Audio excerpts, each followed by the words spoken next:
Hello, I am Archivist Zarin, and welcome to my study. Today, we're back to playing some hardcore WoW on my new priest, whom I have thus far gotten up to level 15. It has been quite the day, The things you need to learn are a little above my head. and I'm just hoping to do some good old WoW. See you around. Oh, and I You'll decided need on more this. training before I can share. Let's see, where's the in between? Oh, is he up here? No, that's the quartermaster. Because there's the artisan tailor, and there's the journeyman tailor. Isn't there another Things you need to tailoring learn person are- like in between these two? Because I need Have the a good next one. level of tailoring. I seem to remember there is another tailoring shop up this way. I wonder if that's where they are. Another herbalist. I doubt your skill.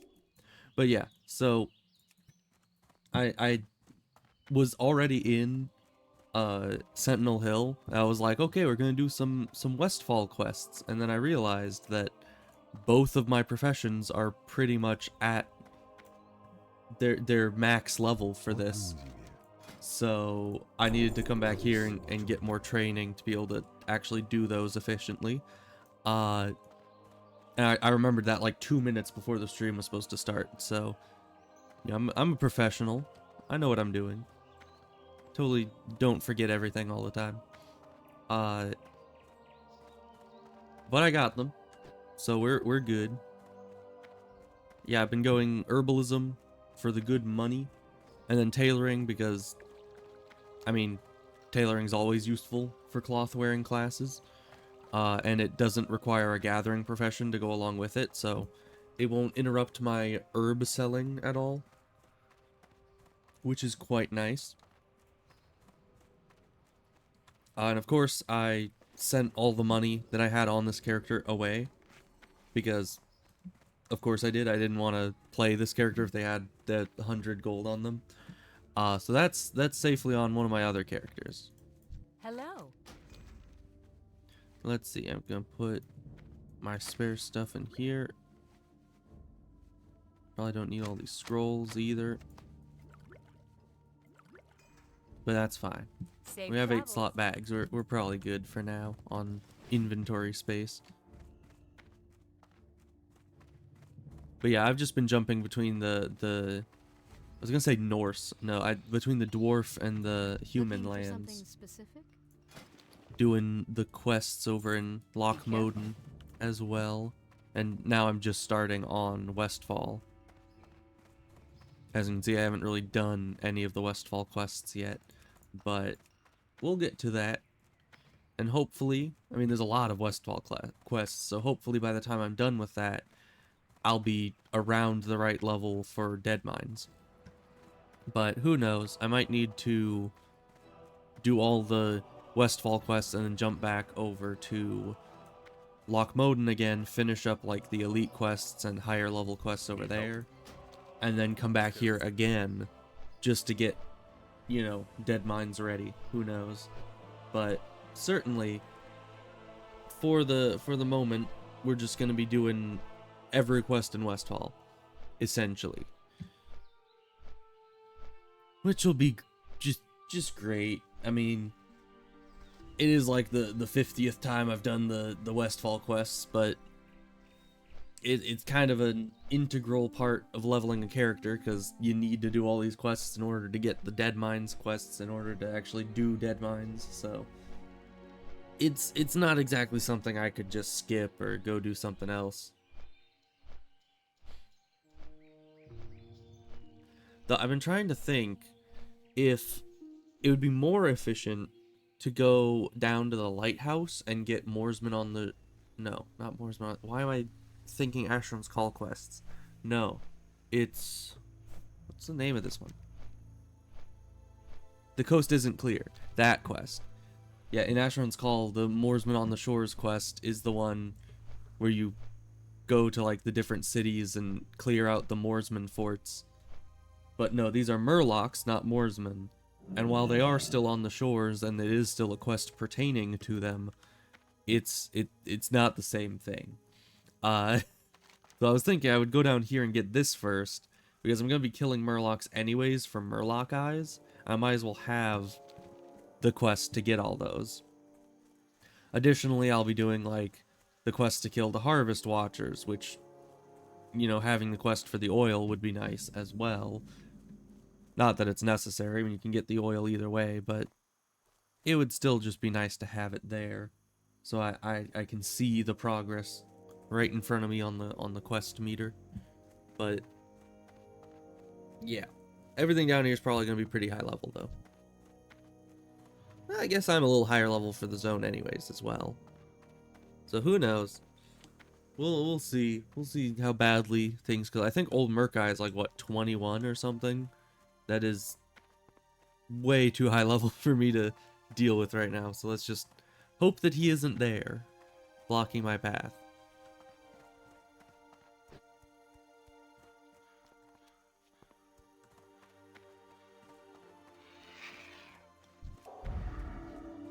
But it is quite nice to be back to playing a priest.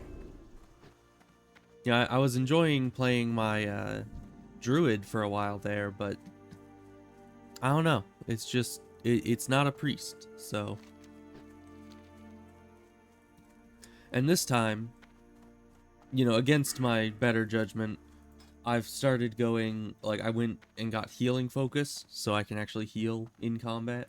And I've been going for wand specialization, so more of a solo capable type character. Because last time, on my last priest, I was very much going like all in on holy and just trying to be as good a healer as possible, which honestly probably helped us like scrape by through certain engagements that otherwise probably would have killed us. I'm still gonna want to be healing on this character, but especially at first, going all in on healing isn't necessary, and so I would like to have some amount of soloing capability before completely like switching over to holy, maybe in the late game, around level 50s or 60s. Probably at 60, honestly. I mean, I'm gonna need to be soloing quests all the way up until that point anyways, so. Also, all these knolls are in my way. I just want to reach the shoreline. It's right there. Also, I swear, this guy never hits with the mace correctly. Like, he's holding the mace, but then he just, like, punches us with the hand that's holding the mace handle. You know, someone should tell him that that's not how that works. I mean, it was still doing damage somehow. I don't know how that exactly works. You know, it was doing like a full hammer hit's worth of damage without him actually hitting me with the hammer, but you know, whatever works for them, I guess. I can't judge, I don't even use hammers, I'm a priest. What's that they keep getting? I can't tell.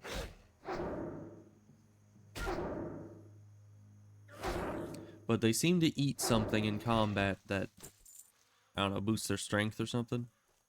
Is it the green tea leaves? Maybe. No, because that one lasts 10 minutes, and this one only lasts 10 seconds, so. I don't know. And I think that's a over time thing. Although it's kind of interesting, because it's like a mini potion that also then restores health. I've never used the tea leaves, now that I think about it.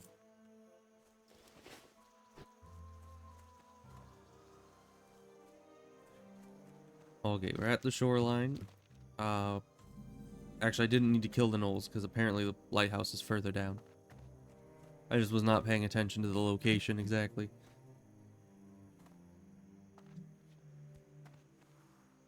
Okay, but hopefully this entire detour was worth it.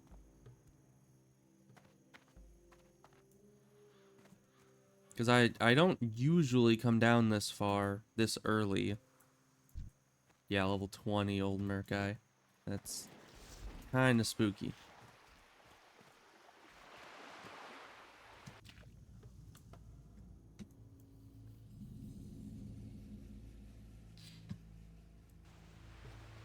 But he's not aggroing on me, so that's good. And I suppose he was only like just barely in the red zone, so probably nothing to worry about.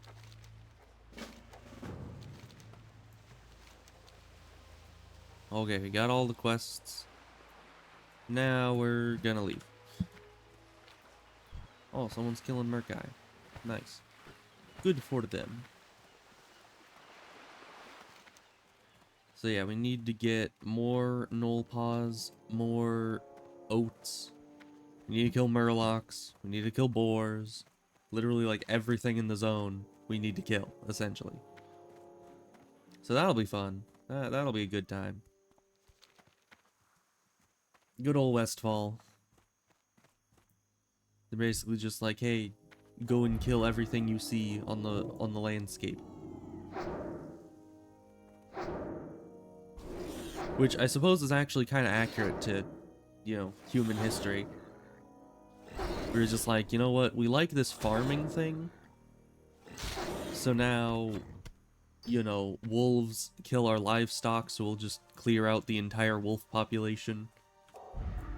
Boars and other such herbivores eat all our crops, so we're gonna take out the entire herbivore population. You know, pests always get into our crops and lower our harvest yields, so we're gonna, you know, pour a ton of chemicals onto our own food just to spite them. Humans are just kind of destructive to the environment around them like that. So I guess it's kind of accurate. You just pop up and they're like, hey, you see a boar? Kill it. Birds? Kill them too. Gnolls? Obviously, you kill them. Bandits? Well, we can't have bandits. Their answer to everything is send some adventurer out to go kill them. Which I guess is fair. I mean, they do have a lot of issues going on. Specifically, the gnolls and bandits are pretty worrying trend.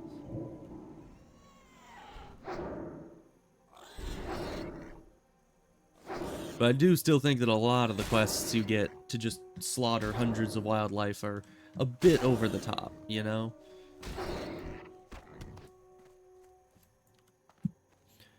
Kind of like in Elwyn, where they're just like, hey, kill like wolves and bears. And it's like, well, I guess the wolves and bears have kind of been messing with production and stuff, but still, it's like those are kind of needed for an ecosystem to run. You know, you need predators as well as prey. You know, but I guess not. I guess they just have too many wolves and bears. But what do I know? Probably not much. Alright, we also need the bandanas, right? But this area I think has pillagers, right? So we don't need to be there yet. We're needing to be all the way up in this area or up here, over here. I mean, there's a lot of areas we do need to be, but we're very far away from all of them.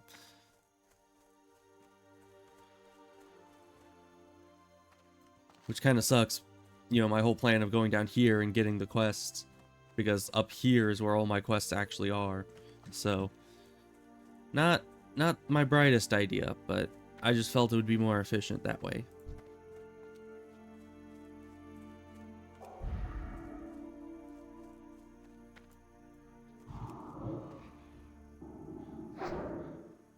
Also, I don't know if it's like a mental thing, but I do feel like I kill things a lot faster now than I normally did without the wand specialization and all that. It's quite nice. Especially because I was always complaining that priests kill things so slowly, but apparently I just needed a better wand and then do nothing except wand things.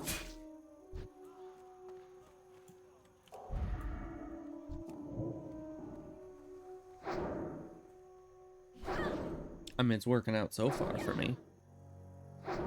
Though, to be fair, wands are kind of overpowered in the early game anyways, so Not that I really needed a huge boost in power at this point.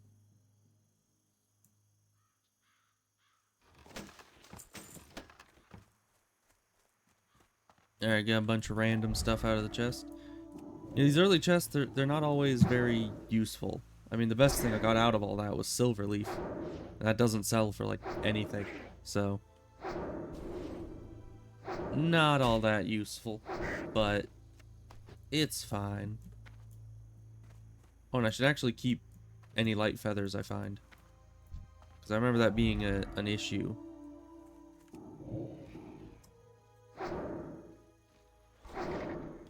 Because, yeah, I forgot that levitate required a light feather, and so I'd always just been getting rid of my light feathers until I got levitate. And then, I guess I just didn't find any light feathers from that point on. Which was quite unlucky of me.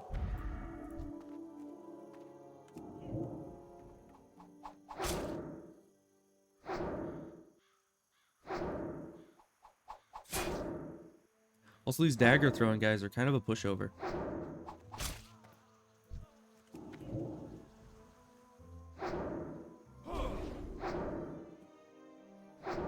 I mean, when it comes to a struggle between two people throwing things, the one who throws the better stuff wins. And obviously,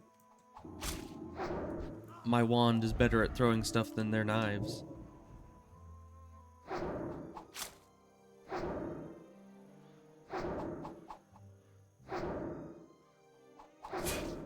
Are these guys respawning, like, as I'm killing them, or is that just, like, are these different enemies that are spawning in? It's hard to tell. Sometimes they just have hyper spawns, and they keep respawning on top of you as fast as you can kill them.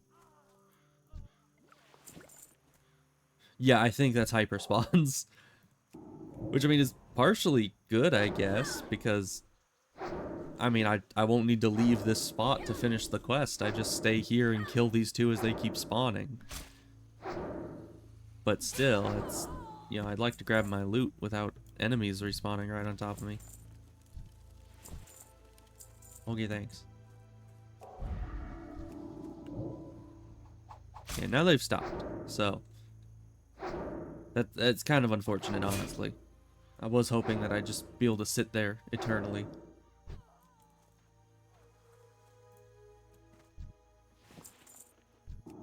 Hey, look, more guys are back. Yeah, that is a really fast respawn.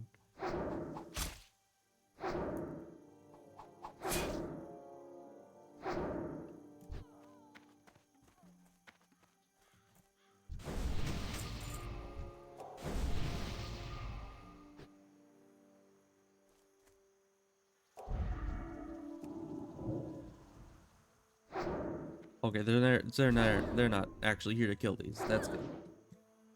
Yeah, I was leaving these guys alone just in case the mage wanted to go and hit them, but evidently not. So we're clear to go ahead and start killing them ourselves.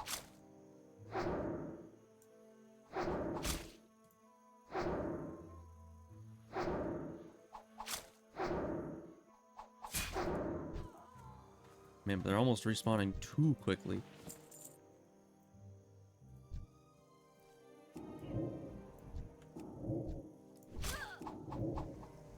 Like, it wouldn't be an issue if my mana wasn't kind of running out.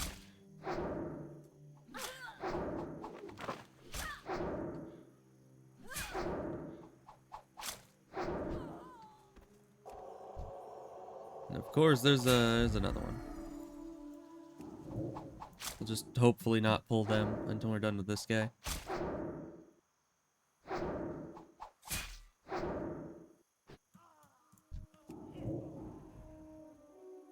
Use the rest of this bubble to fight this one.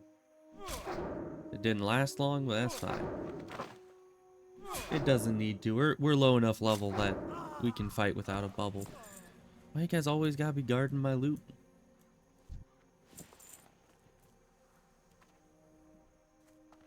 Probably because I keep killing them too close to where they spawn, but I'm not going to take personal responsibility for something that's probably my fault. That would just be ridiculous.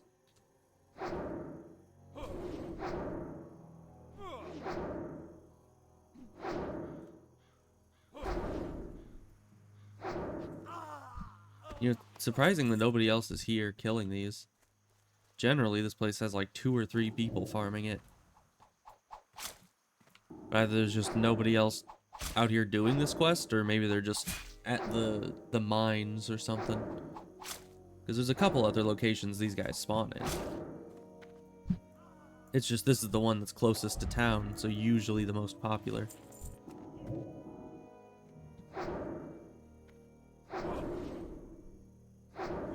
He resisted my damage over time. They always do that. I swear, it's like they manage to resist Shadow Word Pain more than any other spell. And I suppose it's not the most annoying spell after recast, because it's instant, but it's something I don't usually realize is not on them until after I've already started wanding. At that point, I need to wonder if it's more efficient to stop the wand just to put on damage over time that does 1/3 of a wand hits damage every few seconds. Like, I don't know how efficient that would be. Probably be easier just to keep the wand going.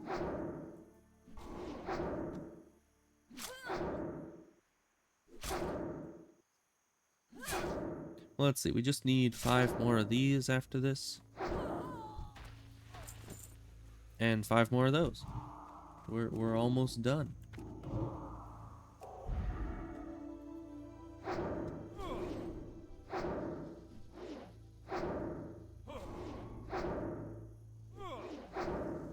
Could have sworn the game just like glitched out there for a second, but I don't know, maybe I'm just seeing things. It's hard to tell nowadays. Let's see. Peace blue. Probably not needed.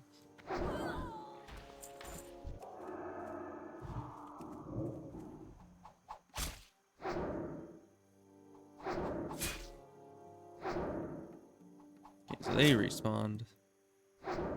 If I go and kill them and come back, the whole camp's probably going to be respawned as well. And I don't even need to come back. They're just right here.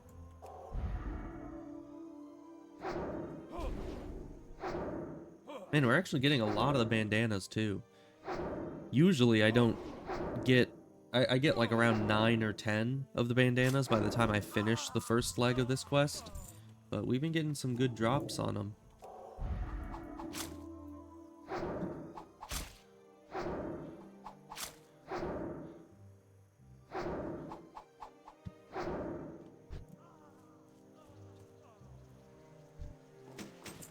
Okay, it seems like we're getting more trappers than smugglers overall, I think. Let's see, 12, 13, yeah.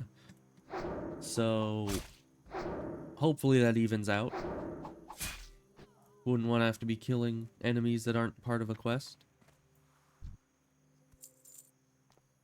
Although I suppose these enemies drop, you know, linen, which as a tailor I kind of need. So, I shouldn't be complaining about having to kill extra of them.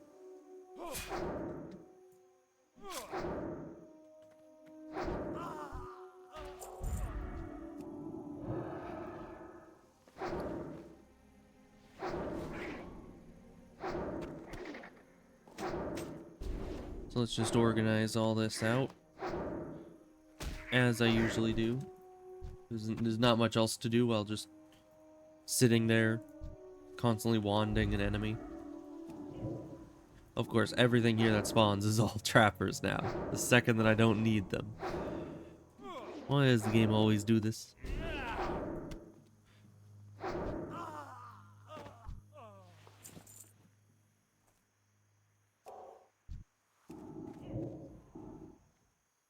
So let's keep doing this. I think, yeah, I'm just gonna sell it to a vendor. It doesn't, not really worth enough to warrant putting it on the auction house.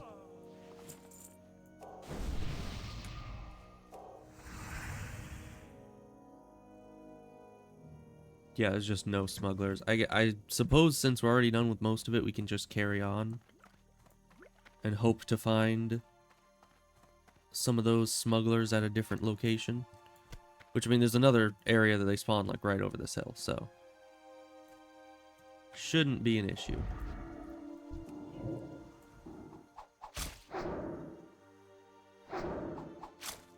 Alright, so then we'll kill all these guys, and then we'll head up to the field, start killing the Harvest Watchers and getting the oats that are generally plentiful around there.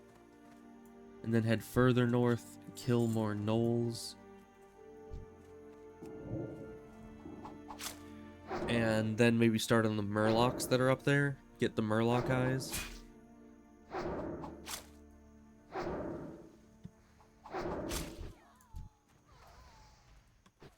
Two mages, huh? That's... oh wow, and that was the last bandana right there. I remember when my brother and I did a dual mage group. It was pretty fun. Kinda hectic though. Because I was never as good at mage as he was. I mean, it's like druid was his bread and butter, but mage was probably like his second highest played class. So he certainly outperformed me in every mage test.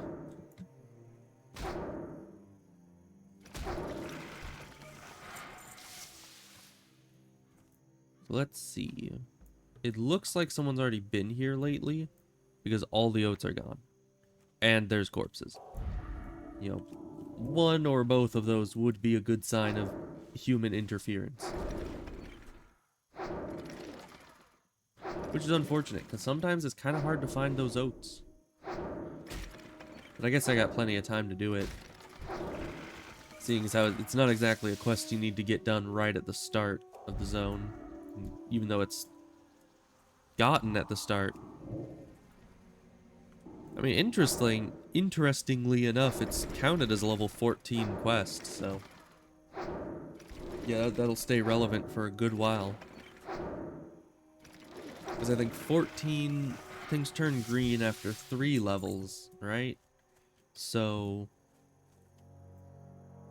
can I get that? No, I can't. So a level 14 quest wouldn't become obsolete, or even just green, until level 17, which I'm nowhere near that, so... We have some time. Like a full level or so.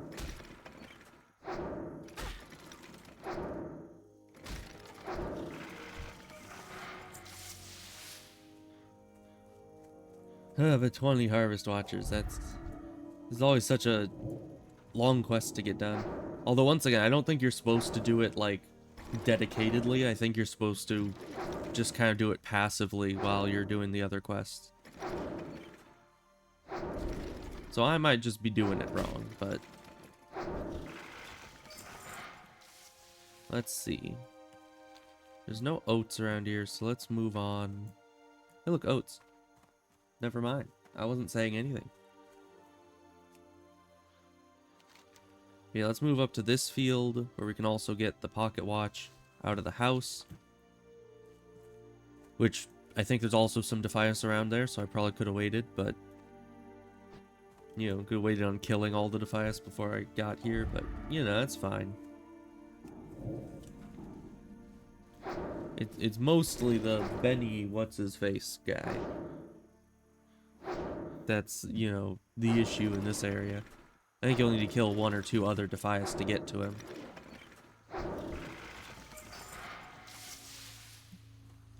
Also, why can these Harvest Watchers not drop cloth? That's my main question. I mean, they're like 50% cloth. You'd think I could get some kind of fabric out of them.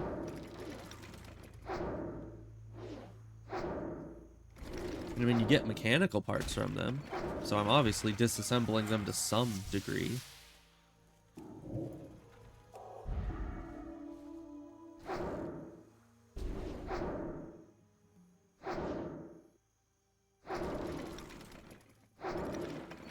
Although that also seems kind of weird.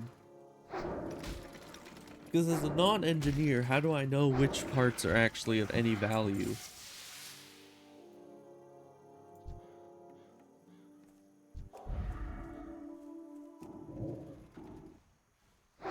August. Someone already cleared out Benny. That's good. If I can get there before the respawn, I can just get the free, you know, pocket watch what's it? You've already got all his buffs, all the world buffs and everything. Which once again, I still feel like it's really, really overkill to get world buffs just to level. Like, I guess inventory's full. Well, that's bad. We don't need a handful of copper bolts, right? We do need the hops. Yeah, I don't think we need the bolts. They're not worth very much. Or the eggs. The eggs are worth even less. Let's go with that.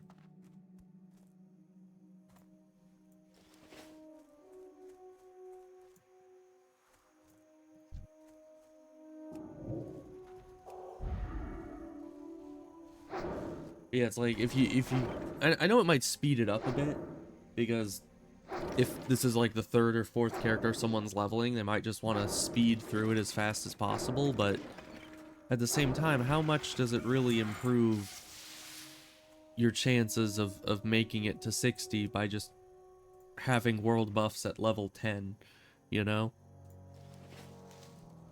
Additionally, I'd say there's more risk trying to get to Booty Bay that early in the game than there ever would be just questing.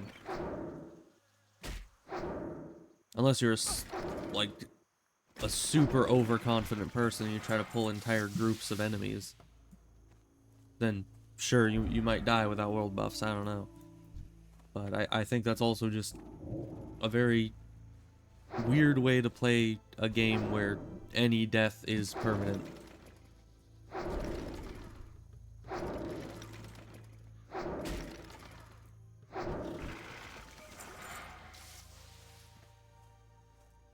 More oats. Yeah, I need to get to a vendor, which the Harvest Watcher quest is turned in right next to a vendor. So if I just finish up this quest around here, which these seem to be respawning fast enough for that, I can then just run back to there and turn in and sell all at once.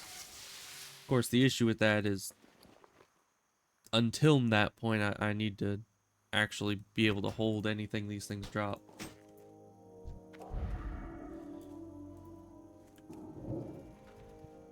Okay, and this isn't getting sold, but all of this is.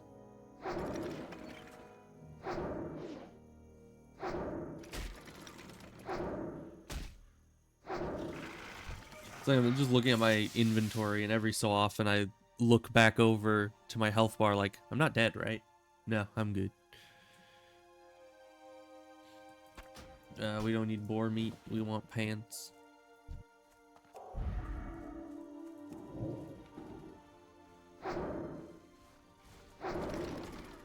Let's see. I don't think we need boar intestines. Probably. We need the snouts.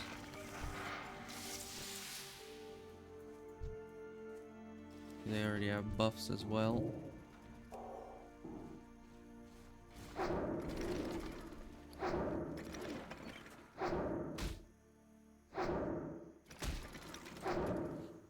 I might just need to put some stuff in the bank again.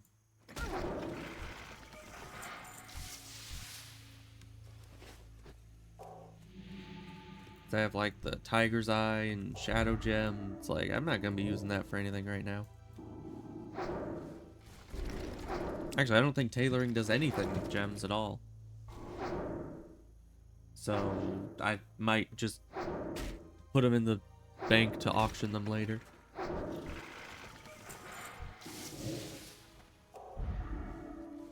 But sadly, there's no banks around here, so I'm stuck just holding on to them for the time being.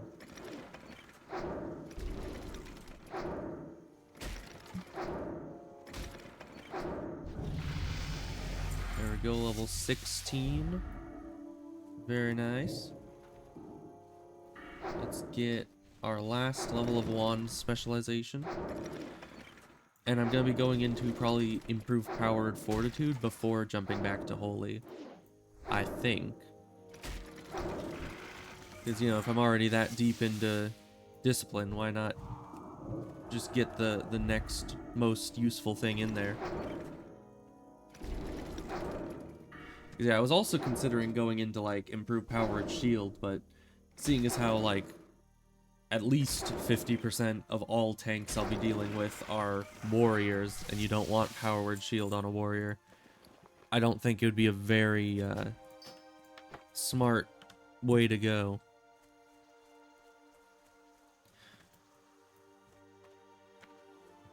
You know, it's still funny to me that, you know, if you're a druid bear tank, your best stats are generally like agility and stamina, but of the monkey is agility, stamina, and of the bear is like strength, stamina.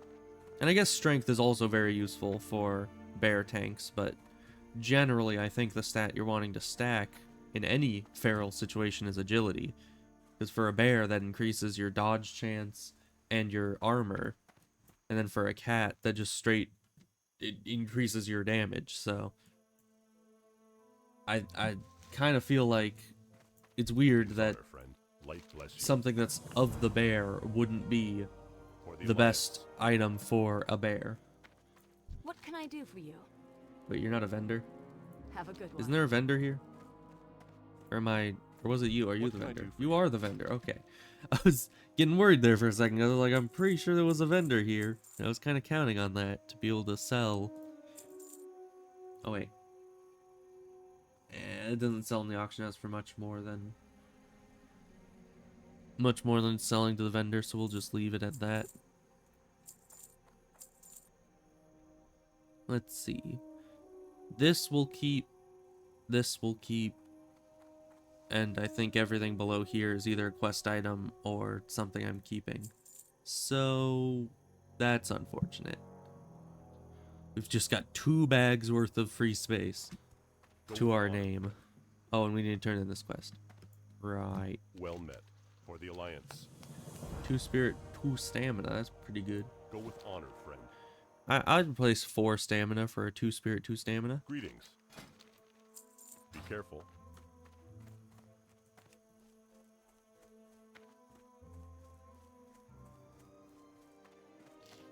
Also, the quest I'm leaving behind there is just the Gortusk liver pie, which... No thanks. I found myself skipping that quest, like, almost every single character, because it's just not worth it.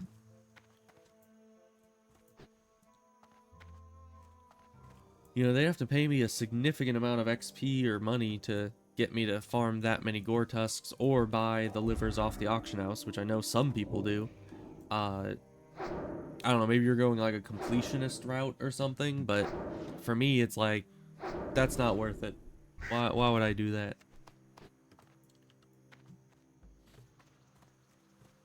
Oh, again, the heirloom's over this way, along with a bruiseweed I can't get, right? Yeah, still red. Unfortunate. I don't know if I've just been slacking on my herbalism or what, but I'm never high enough What can I do for you? to get See you bruiseweed by later. the time I get here.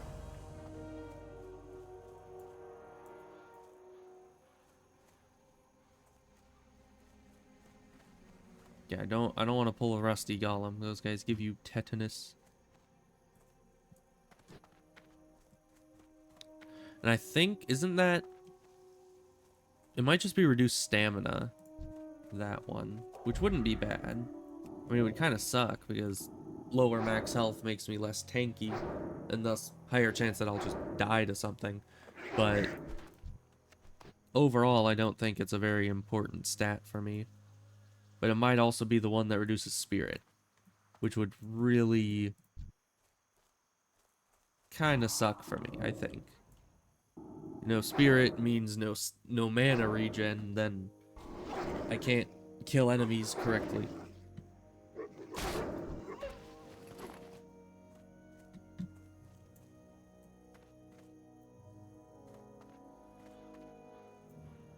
Okay, now we need to kill some of these guys.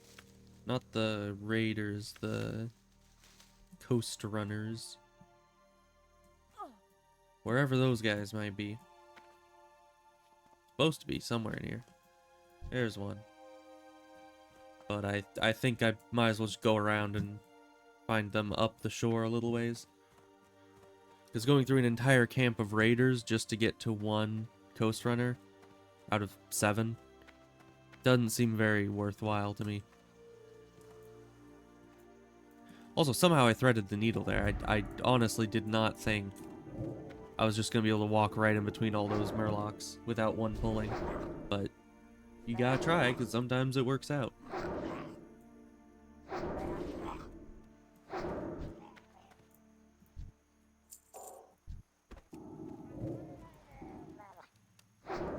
Alright, so we just need 7 of these guys, 3 murloc eyes, and I don't know, if I get the murloc eyes, should I just stop trying to kill murlocs for the moment?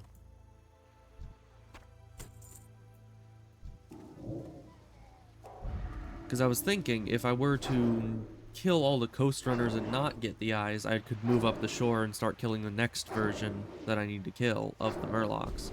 But at the same time, it's like, if I get the 3 eyes, do I want to continue trying to kill the murlocs, or is that just not worth it?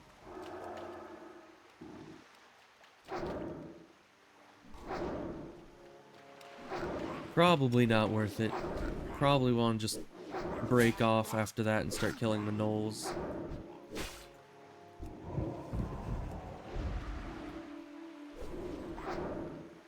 They have a long death animation.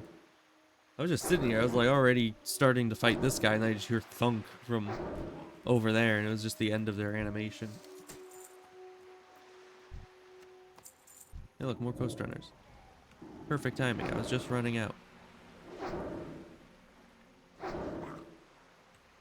Although I think they're slightly lower. Yeah, they still got coast runners a bit further down. This is just usually where I kill them at.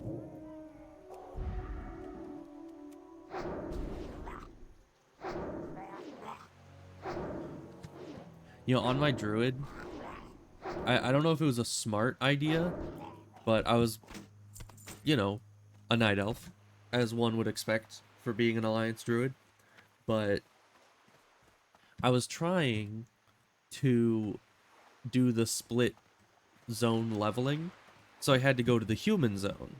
Now, most people go the fast route, which is to just run straight, you know, down through, they take the boat here and then run through the wetlands, through Lochmoden into Ironforge. That would be the smart option. But I'm me, and I'm kind of stubborn, and I also didn't want to lose my character at like level 5 when I was trying to come over to the human area. Also, how much skill does this Strangle Kelp require? I probably don't have enough, but I would like to see wherever. Oh, it's up here, okay. 85, okay. Strange how the Strangle Kelp doesn't take as much as a simple Bruise Wheat does, but you know. I guess when we hit 85 herbalism, we'll know we can get Strangle Kelp. But yeah, so let me start killing this guy and then I'll open the map again. So instead of going through Menethil and walking through the wetlands, I took the boat to Menethil and then jumped in the water and swam. Because I'd heard, you know, I didn't know this for certain, but I had heard that it is possible to swim all the way around. Oh, I have all the coast runners. Nice. When did that happen? I hope that was just now. Anyways, the next one's Murloc Warriors, so let's go up onto the upper area and get some gnolls. So yeah, I swam all the way around the wetlands, around the edge of Dunmorrow, down all of the side of Elwyn, down to the shore of Westfall.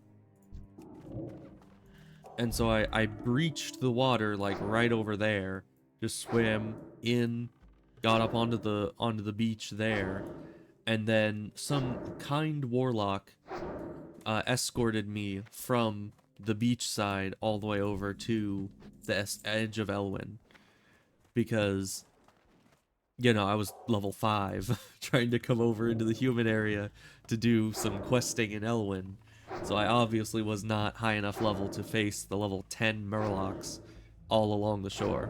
So I was quite grateful that they had escorted me through there. But it was an interesting experience. And then, of course, for whatever very dumb reason, I forgot to get the flight path. Like, I had gotten the Stormwind flight path, so that was done. But I realized later that you can't fly from Menethil to Stormwind without the Ironforged flight path. So when I came back after like I leveled in Elwyn for a while, then I went back to the Night Elf area for a bit to, you know, get all my other, you know, get it rounded out. And then it was like, the second I was trying to come back, I went back to Menethil, and I was like, okay, one flight to Stormwind. And they were like, no can do, buddy. So that was kind of terrifying, because half my brain was like, how the heck did you forget to get the flight path? But the other half of my brain was like, I distinctly remember getting the flight path. What's going on?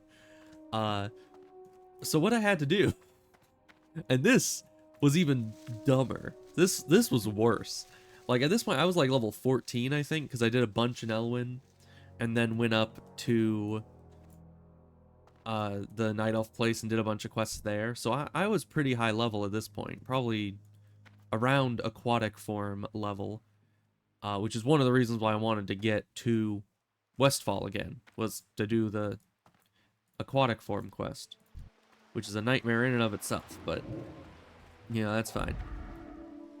So I didn't have the flight path for Ironforge, and I still didn't want to do the run through wetlands, even though at level 14 the run would be like a lot better, certainly, but it still wouldn't be fun.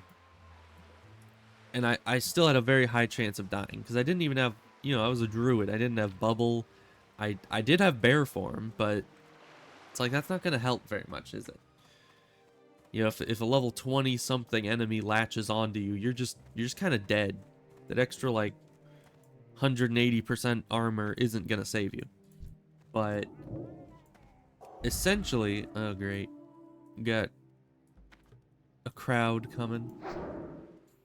But then what I did was an even dumber maneuver, because I knew somewhere in my brain that I most likely got that Stormwind flight path.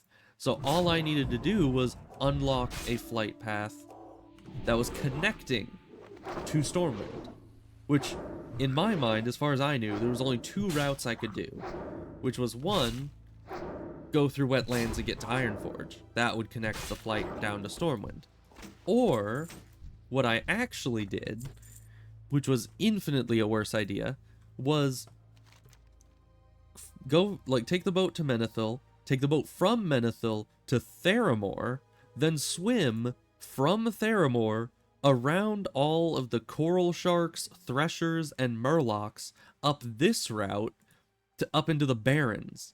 Then take the boat from Ratchet to Booty Bay, and then take the flight from Booty Bay to Stormwind. In my mind, for whatever reason, that was the better route than just, you know, resigning myself to doing the swim around wetlands again.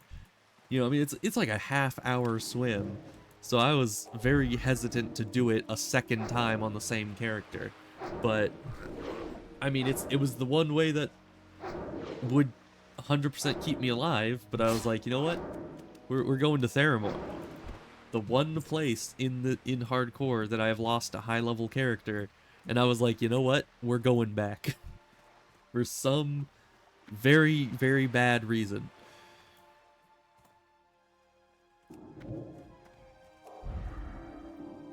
But it went fine.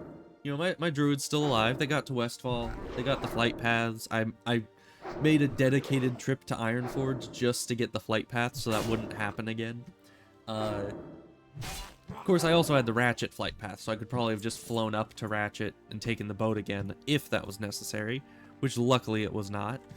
But it was fun. It was good times. It was absolutely nerve-wracking because I think that I think that shark like traumatized me. Because anytime I'm in deep water, especially near Theramore, my brain just like starts going into panic mode. And I don't know why. It's kind of not logical, I would think.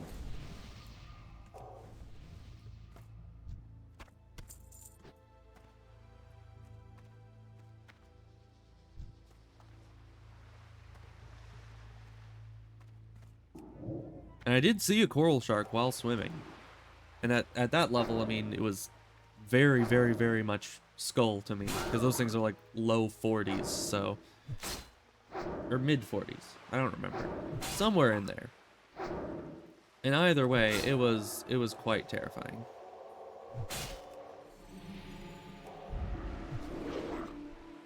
Wonder, did this guy get some like good crits on me, or is my bubble just kind of wimpy? 'Cause I could have sworn I wasn't having any issue with those, you know, Murloc warriors until right then. Anyways, let's see. Is there anyone on top of here? There is. Let's hope that they're alone. Let's back up a little bit so they're not on that slant. Of course, if they run away, they might end up on here as well, and we'd never be able to loot them. Oh, no, they're going towards the water. That's good. And that was the last warrior I needed. So let's see. Can we get whatever this plant is without pulling more enemies? It's an earth root. I want the earth root. My good man, can you... Nope. I was thinking of just psychic screaming him and then getting the plant and leaving, but that has some unnecessary risks to it. I mean, Murlocs are fast. If I psychic scream him, he might like pull someone else. And if they don't leash off in time, that's just a death. So I'm just gonna kill him and not risk it.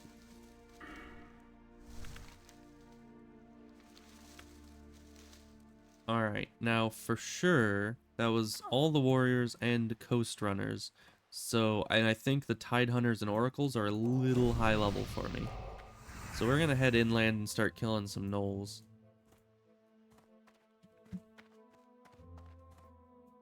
Oh, and I should have gone and turned in the Defias quests and got the next one. But I completely forgot. So that's fine. Let's kill some gnolls, get all those, and we can go turn those in Sentinel Hill as well. We need vultures, oats, and gnolls.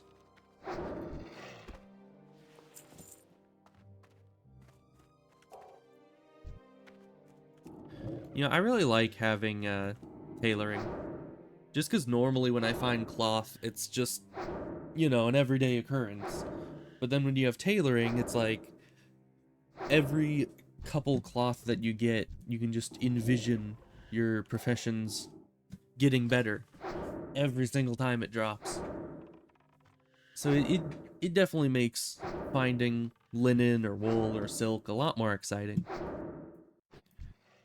Plus, if I'm going to be doing a lot of dungeons, I'm probably going to be coming across a lot of cloth. So, like, I think after multiple different dungeon runs, I would end up with like 2 or 3 stacks of whatever level bracket of cloth that dungeon was in. So, depending on how the runs go, I might end up just absolutely swimming in cloth by the end. Which would be nice. I'd like that.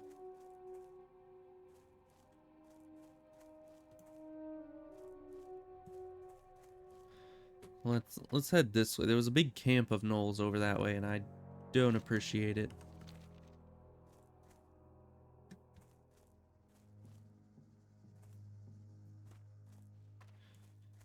I'm trying to figure out where all these oats would be. I know there's probably oats in here somewhere, but I'm not seeing them.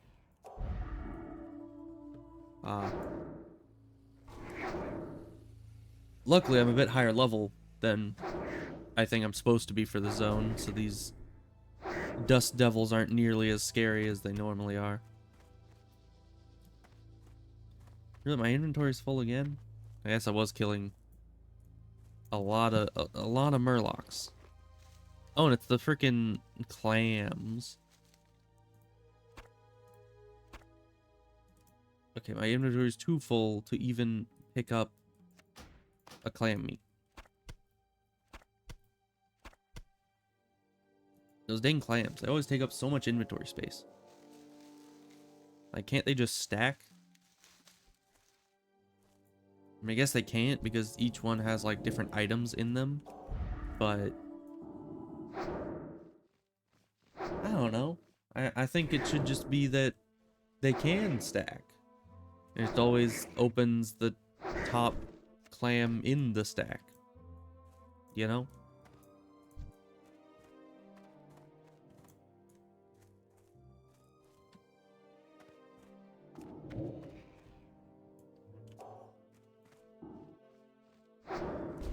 I don't know why, but my brain was thinking about the mechanics of how the clams work and how you can kind of open the clam without taking the items and then close it again.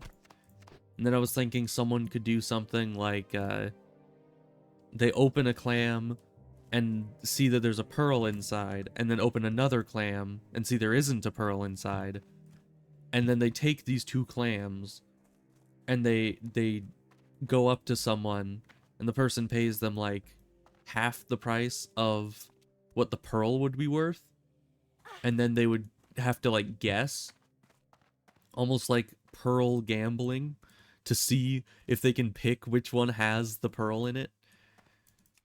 And if you choose the pearl, the person who's giving you the clams loses money, but if you pick the one with just the clam meat, then the person wins money, I guess. It's a very weird thought that came to mind, but I think it would be kind of funny. Clambling. That is like the worst name I could have thought of for it, but you know what? We're sticking with it. Also, I think that would only really work with the higher level of clams. You know, the ones that can have like golden pearls and black pearls and stuff. Because just a small lustrous pearl would not be very high stakes at all. Additionally, there's no guarantee that the person who actually is like peddling the clams actually has a pearl in either of the clams. Like, it's very possible that they could just have absolutely no, you know, they just pick two regular clams with no pearls in them and claim that there's a pearl in one of them, and you just end up tricking everybody into giving you a bunch of money for random, nearly empty clams.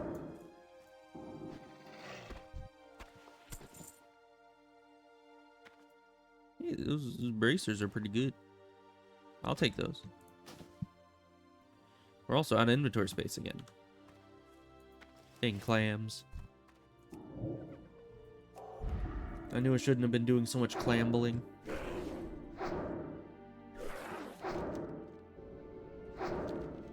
Spirit decay. Oh, hey. It's one of them disease things. Right, because even if I got the tetanus earlier, it's just a disease. I can just cure it.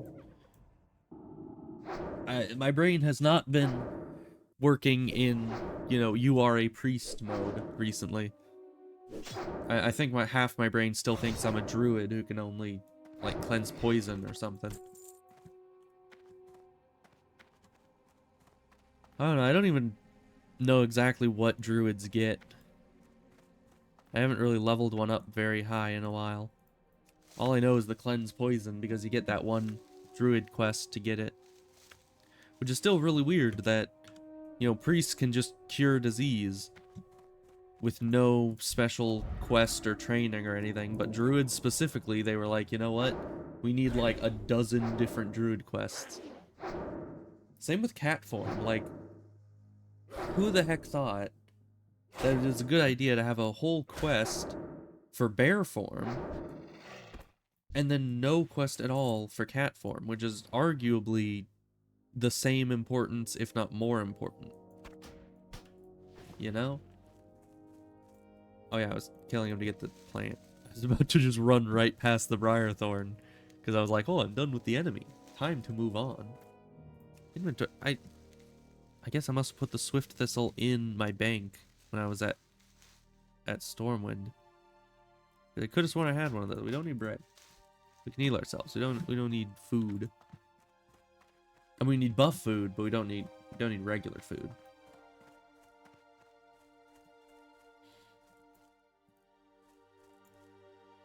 Yeah, we definitely need to stop by the bank next time I go back to town, because, you know, Tiger's Eye, Shadow Gem, all these different plants, all just taking up all my space. And a bunch of greens that I technically don't need but want to sell because I'm kind of greedy and want gold. You know what good is leveling a character if you're not making some good profit off of them?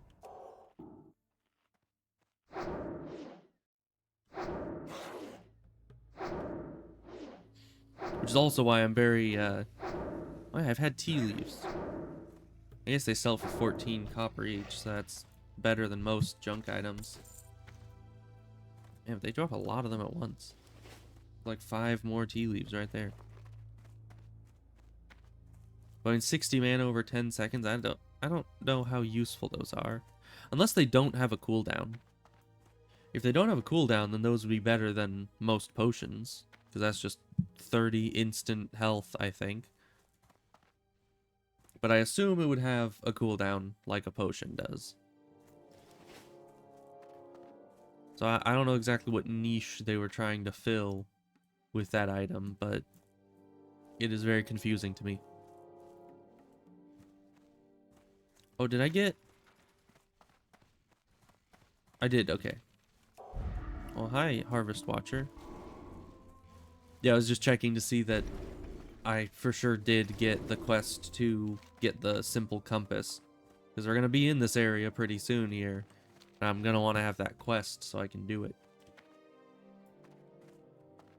We need more oats. That is one heavily guarded sack of oats. So maybe we'll just leave that one alone. We'll come back for it later, I'm sure. There's already people here. Probably taking all my oats.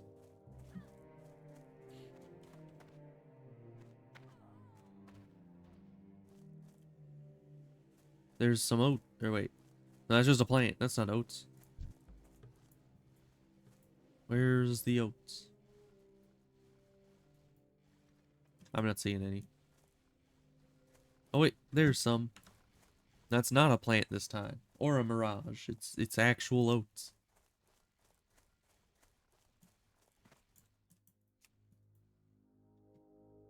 That's number 6 out of 8.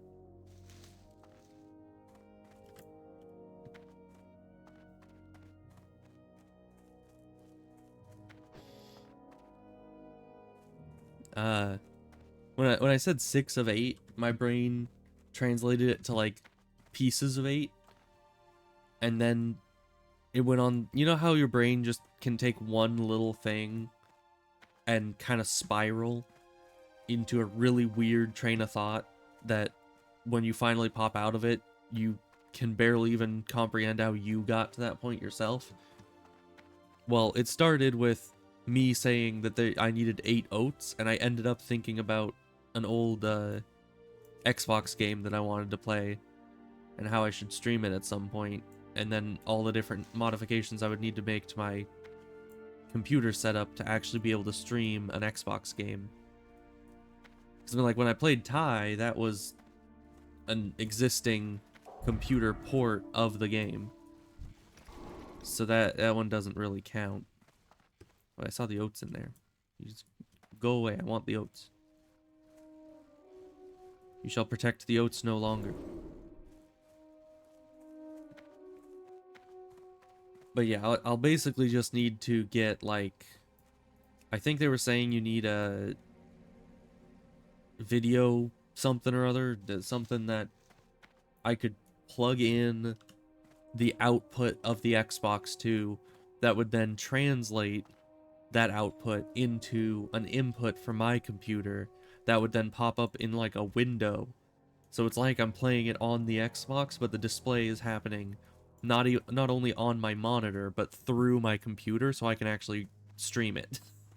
So I don't know exactly how easy that'll be, but yeah, no, I can attempt. Can I help you?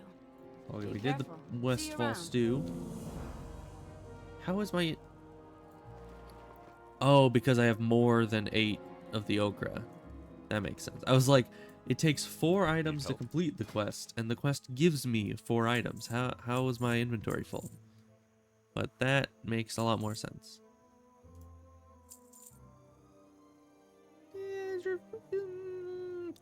7 silver to 12 silver. Is that... This one's not worth it. It's not much more money. Don't need the clam meat. Murloc scale, also not very big difference. This... I'm just hurting on inventory space, so I need to be a bit more stingy. Light bless you. Hello. Safe travels. Farewell. The vendor said light bless you because I just sold him a bunch of stuff that he can then turn around and get a good profit on. So he was very happy with me about that. Now we can sell the spare eyes and okra, because we don't need them. Let's see. I think... Oh wait, the Westfall stew doesn't give us any bonus, so we can just sell that. I do want to keep the recipe, because I think I'm going to do some cooking on this character at some point. You know, you got to get the good, well-fed buffs. Alright, and then we finished... What's this quest? Oh, I accidentally picked up the Gortusk liver quest. I don't want that. Get it out of here. We don't need that. Bruise. We still can't pick bruiseweed, right? Nope. Bruiseweed and Briarthorn, they, you know... I know that this is going to be a hot take, but they both start with the letter B. And that always confuses me in a way, because I'll see it and my brain will be like, oh, you can pick that because that's the bee herb. But no, it's the other bee herb that I can't pick just yet. I mean, pretty soon here. I'm already at 83 herbalism. Hey there. See you later. So that's 2 below what I need for Stranglecelt and a lot below what I need for Bruiseweed, but we'll get there. It just sucks when half of the plants I'm seeing are Bruiseweed, so I can't even use the Bruiseweed to level up to get to Bruiseweed, because it's all Bruiseweed. Now I'm saying Bruiseweed too much. It's starting to lose meaning. I think Peace Bloom is gray, right? That's green. I might as well. I need to skill up. Even though Peace Bloom doesn't sell for like anything, so I don't really have much use for it. I suppose I could see if Void needs more Peace Bloom. Because a while ago I sent him my spare Peace Bloom and Silverleaf, because neither of them sell for much higher than the vendor price. And the vendor price is like ludicrously low. So wasn't really worth selling them in any capacity. So I was like, hey, you want these? Because I'd already out-leveled them.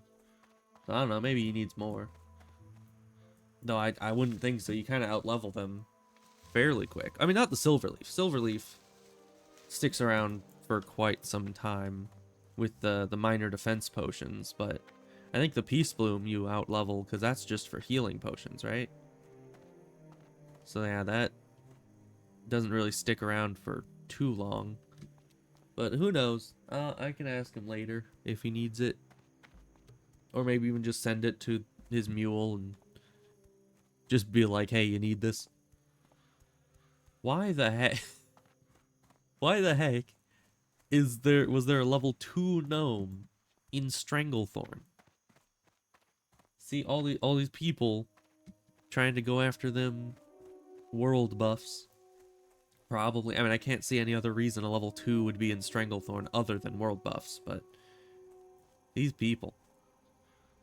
How many people will we let world buffs kill before we Light be with you. start Be making careful. them Light take bless you. accountability?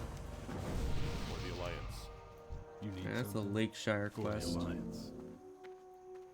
Be careful. Nice. Then there's a vendor, Hello. so we can sell all the things they just gave us, because we have no respect for these people.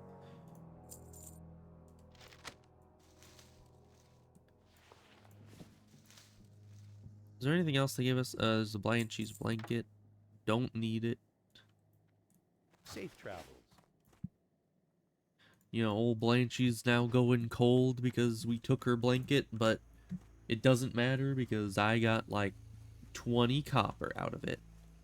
So in the end, that's worth it for me.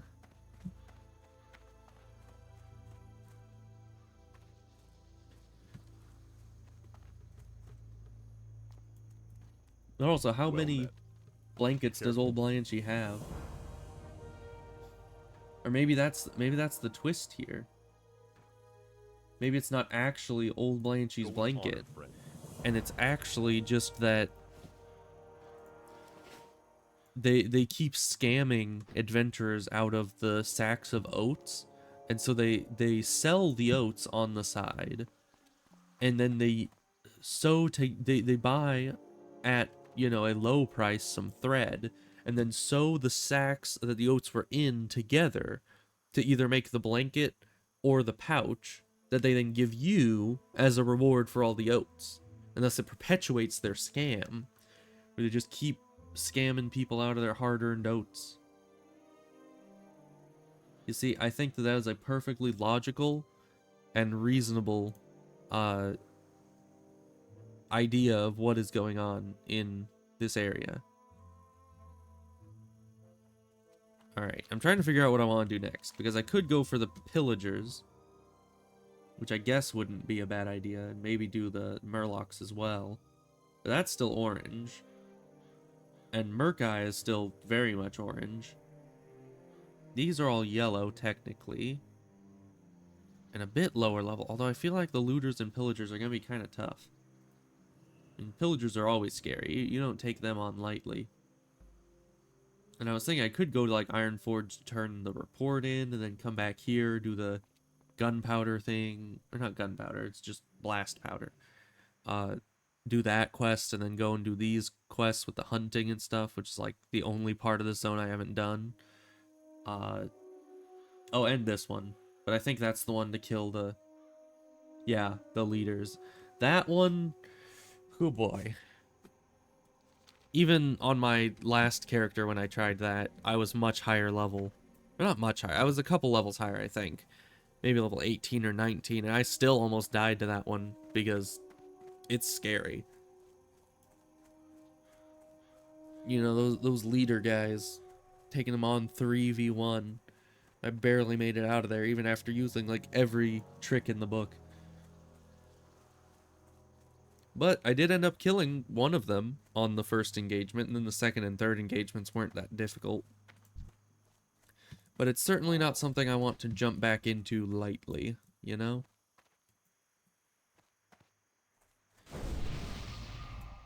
Alright, we already got all the knoll paws, so that's fine. Just bubble on through here, and go straight for the pillagers. Because there's nothing else that I think that we could be doing right now.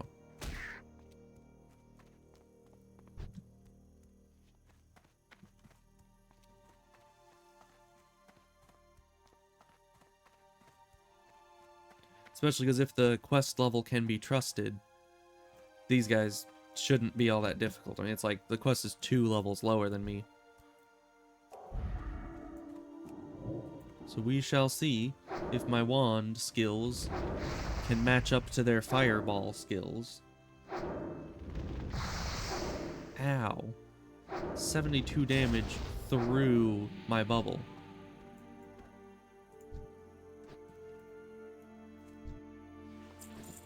These things are dangerous. Not these looters, they're fine. But the pillagers, yeah. Why do they make him do so much damage?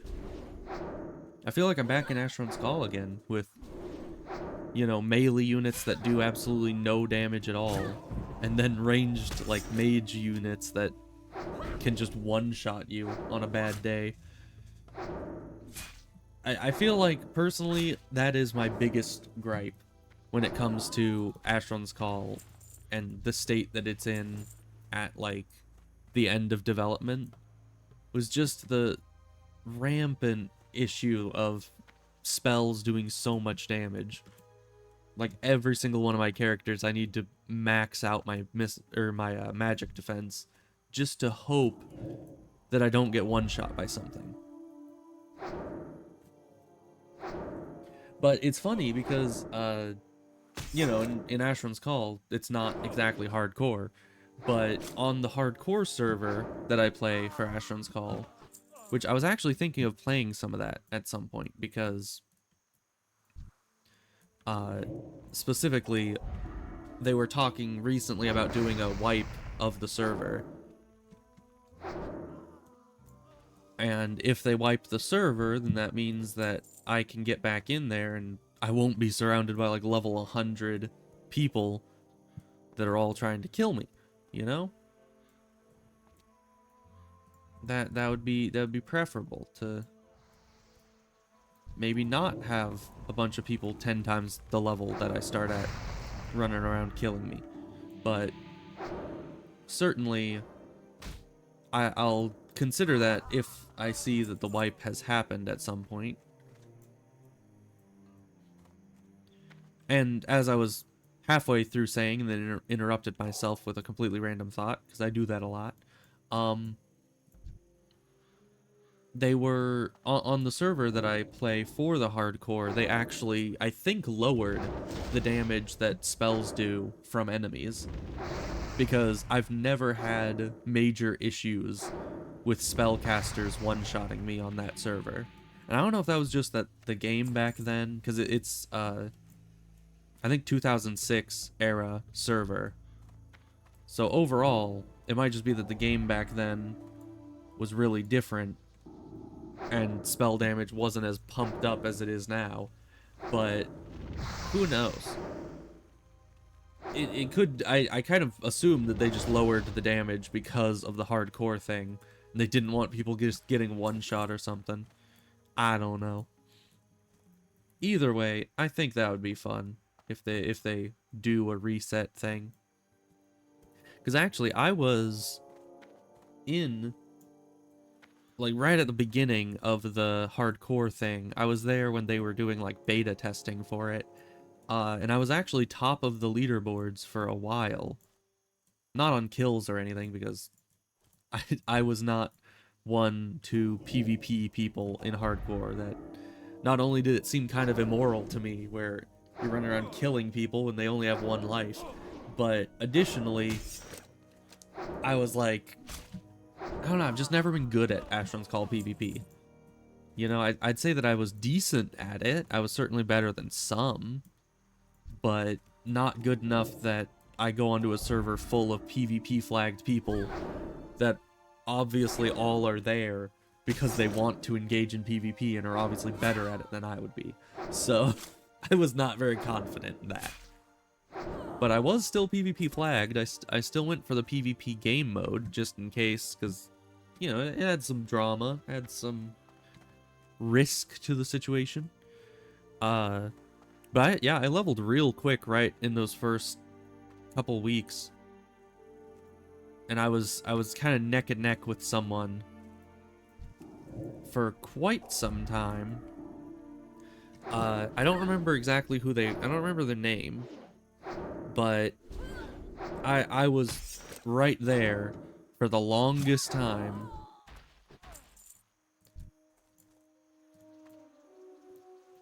And every day when I logged in, it was like, oh, they got like another 3 levels. Well, I need to hunker down and just play and play and play until I can surpass their level. Because it started becoming like almost like a pride thing, where I was like, I'm top of the leaderboard, I need to defend my title. And it was really dumb because there's no good reason for that, you know. It's not important. It's a leaderboard, you know. So yeah, but it was fun having that little like petty competition that I don't even know if they were even thinking about it, because I never directly talked to them. They were just some faceless individual on the server that also had a very high leaderboard position. And it was just like, they don't know me, I don't know them. But it kind of seemed like, because every day I logged in, they were slightly higher than I was. I kind of assumed they had the same mentality about it as I did, where it's like, oh, this guy thinks that he's being funny, huh? Taking my #1 position. I'll show him. But who knows? He might have not even known I existed and was just playing the game. Who knows? But certainly, I would like to get back to it and maybe hunker down, spend many hours, stay at the top of the leaderboards for the first couple weeks. My main issue is that, first of all, I'm not one for macroing in Asheron's Call, so inevitably, even if right off the bat you're able to level faster than others, it really falls off. Because I only ever level manually, so, and I don't like farming enemies for like 10 hours. And in that version of the game, there's not a ton else to do, as far as I know. I mean, there very well could be a ton of things to be doing that I'm just not familiar with, because I'm used to the, you know, retail release of the game, the 2014 version. So in my mind, it's like, oh, all my go-to quests are done. And in this version of the game, they all have like a 1 month long cooldown, so you can't just spam those. So then I'm just sitting there like, man, what do I do until I hit like the next level bracket where I can do the next pincer or tusk? And it ultimately comes down to, well, there's some enemies around my level in this dungeon, and they drop some trophy items I can turn in for XP, and then you just do that for hours. You know, sometimes, I mean, I guess you could like chase down the, you know, because on that server they have like dungeons that go on, I forget what they call it, but they basically get like a double XP period. So I guess you could like hunt those down and try to get a little extra XP that way, but to me it's like, as long as you're just in a place that's appropriately leveled and you're killing things consistently enough, then you're gonna be getting levels. But, you know, I don't know how much faster or how worth it is to go out of your way to track down and navigate to all these different dungeons just to get that extra like double XP while you're there. But, you know, that's just the way I was thinking about it. Alright. So we got Pillager and Looter. I'm gonna just try to kill the Pillager real quick, and then deal with the Looter later. He shouldn't be a huge issue. Because, yeah, his disarm is not very alarming.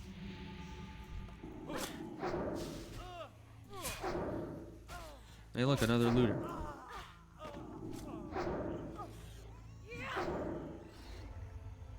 I mean, luckily I don't need as many looters as I need pillagers, so not getting the kill credit for those isn't really an issue. But I had it. I had it under control, I'm fairly certain. I mean, actually the second looter might have thrown a wrench in the plan, but who knows? As long as I don't need any more pillagers, I'll be fine. Oh, yeah, sure. Okay, this is normally a pillager whenever I see it, so I got scared looking over and seeing the nameplate.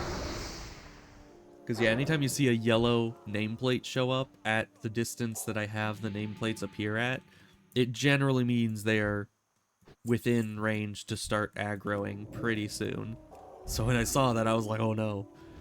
If I get 2 pillagers on me, I'm kinda screwed. Like, there's not much I can do at that point other than bubble and run away.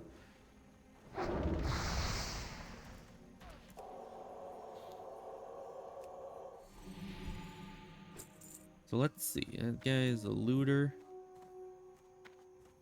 There's usually some enemies back here, but yeah, I think it's just this looter back here. That's fine. We need more of them too. How many more pillagers we need? 4 more.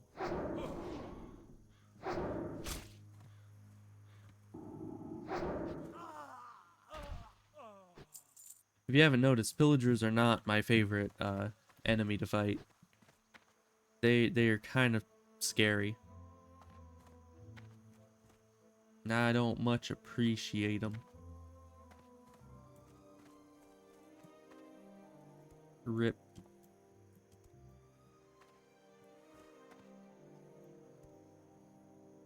And I could go in the houses, but they're so dangerous. Like here would be a pillager and a looter on its own. Like, well, I guess there isn't anyone else in here. So, as far as I can see. Don't think we can, yeah. So we'll need to kill this guy.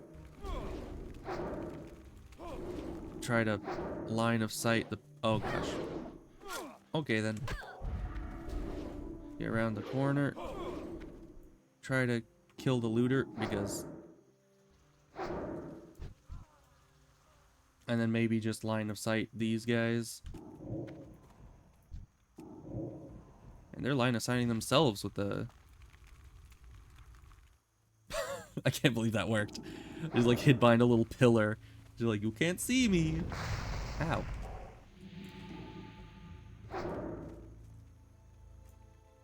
Use their own house against them. It's diabolical, I know.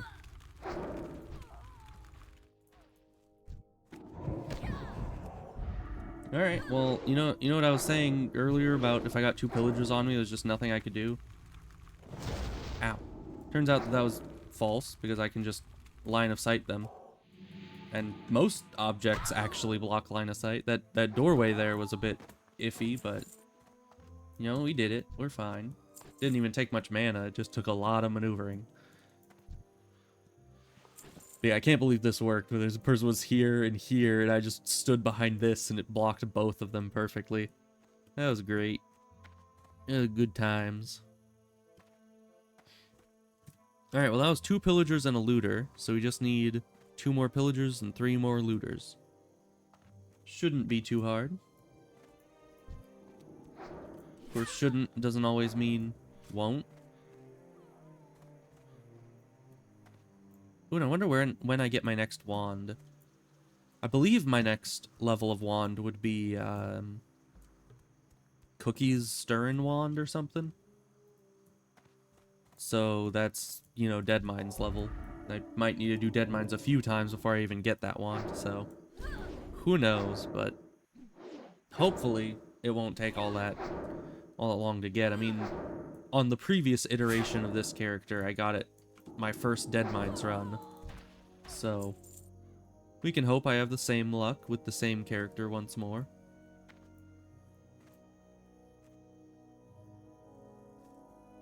Of course, on this character, it would be even more substantial to get such a good wand because I actually have the wand specialization talents. So the wand will be 25% stronger on this character than it was on the previous iteration. You know, why wasn't that guy wearing this? Yeah, it's a very interesting thing to think about as to, like, you see an enemy, not see an enemy. You locate a foe, and you kill them, and you get their, you know, you get their loot, and then you see it's like this really good chest piece, and you're like, okay, why were you not wearing that? Like, that has 2 agility, a bunch of armor, you know, good stuff. It might have kept you alive if you'd actually been wearing that. Although, I guess physical armor wouldn't actually protect against a wand because it does magic damage, I think. But whatever, we'll just ignore that. The agility would have helped, except No, you can only resist a wand. You can't dodge it. So dodge chance wouldn't help. Armor wouldn't help. They'd have increased ranged weapon. Yeah, increased ranged weapon attack power and better crit. See, it would have helped a lot, and that one stamina would have really turned the tide in their favor, I'm sure. So yeah, I suppose me with my wand kind of counters every benefit they would have gotten from the armor, so it doesn't matter either way. Let's see, we got looters. Oh, hi. This guy's always creeping out, standing behind that tree. Why are you trying to hit him with the staff? I told you to. You, what are you... what the heck are you doing? It was like, oh, I'm gonna hit you with the staff, and then they just hit him with the wand instead. I don't see the point of that, but you know, whatever floats your boat, I guess.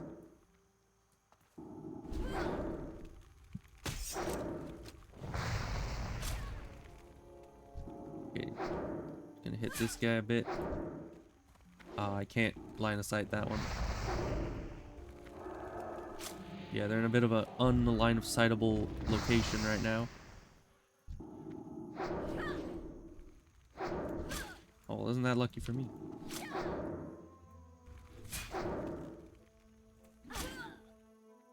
Yeah, I was gonna kill the pillager first, but they just keep line of sighting themselves pretty much.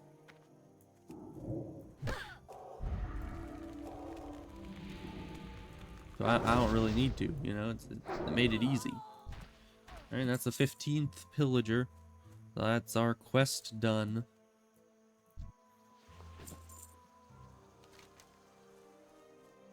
Alright, but we do need to go get the compass, which is more pillagers. Unless someone else is there killing them, which, you know, it happens. It's also kind of scary because just a little bit ago, I'm not gonna say whom in case they do not wish for me to say whom, but somebody ended up dying, I think over in the Dagger Hills here against some highwaymen, and they were also level 16, and I'm like, that's an ill omen, because I'm about to go into the Dagger Hills, and I'm almost 17, but I'll be about 16 at that point.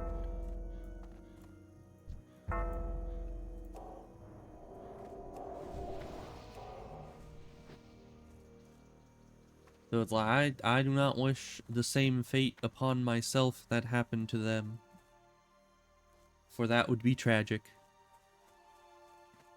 Kind of a really sucky way to die after getting coral sharked and then getting Defias shanked. Neither one is very fun. Can you stand still so I can walk around you? No, you can't. I don't want to fight you right now, you stupid watcher.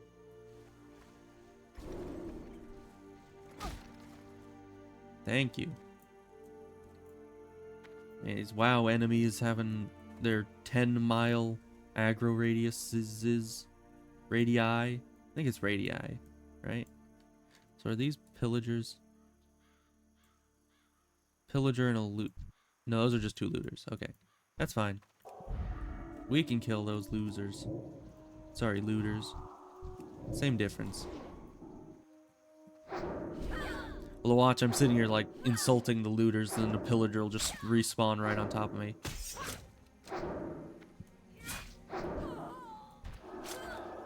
I just killed your friend. How do you think about that? They're probably not happy. You know, I can probably infer that from the context clues here. But it doesn't matter. They don't have to be sad long because they're dead. Get our compass. And then I guess we could either go back to town or go for the Murlocs. We do have 8 spots left in our inventory, so that's maybe enough. So long as I actually, you know, remember to open all the clams. And I only need 14 more of them. You know, 14 more enemies in there. I guess 15 technically, because old Murkai as well. And then we'll have completed pretty much every quest in Westfall. I think. You're thereabouts. We still need to go kill the highwaymen and knuckle dusters and those Wasanians, but other than that, we'll pretty much be prepared for Dead Mines, I think. Oh, and we need to do the messenger. And we need to go to Redridge? Yeah. We need to go to Redridge, turn in that quest. Do the whole running around thing, which is always annoying.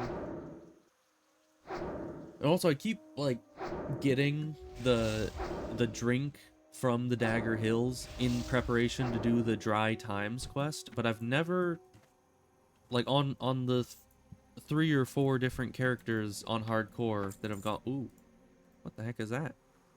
Oh, that's really good. 5 spirit, that is, this is just a fighting stick. It just gives me like 2 stamina, that's pretty much it, but 5 spirit, I will take that.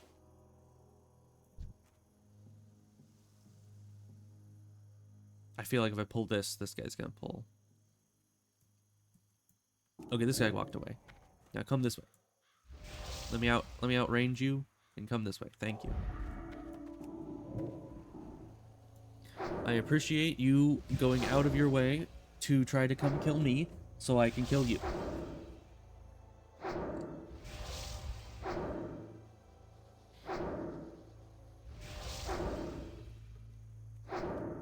I also like how they use all their mana on smite, so they can't heal. Although I think they only have renew anyways, so overall probably doesn't matter. Same thing for you. Come on back this way.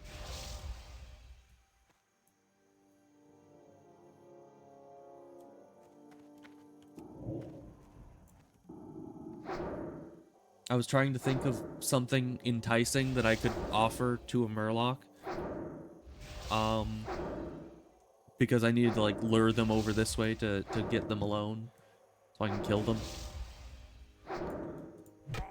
It's funny because halfway through the sentence of luring them this way to get them alone, my brain was like, that sounds really creepy. You should say something and make it better.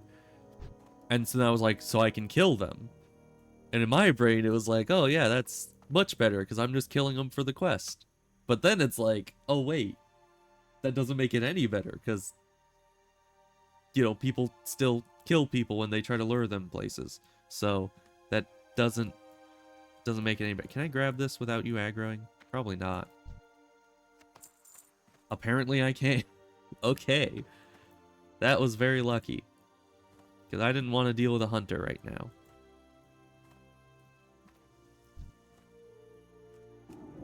Hey Murloc, come over here. We got some clambling to do. Yeah, see, he can't resist the clambling. Which is still the worst name I could have ever thought of for such a thing, but, you know. I think it having such a bad name makes it more fun. That dang renew. Every time.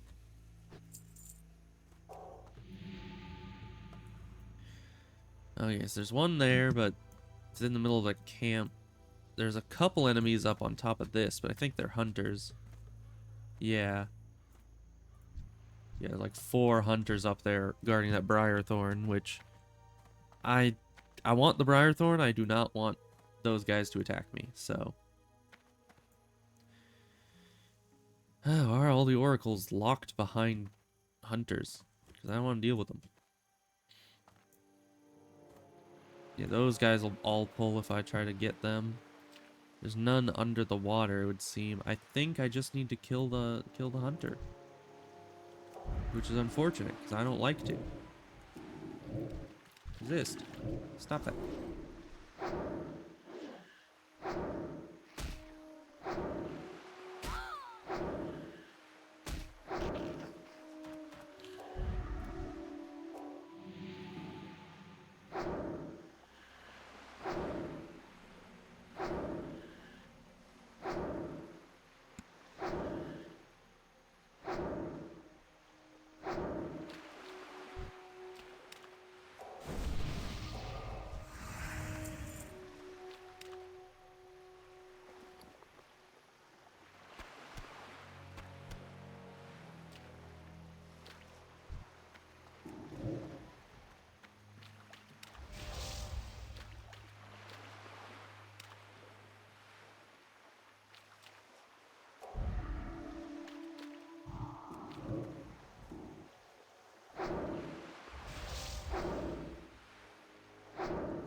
Okay.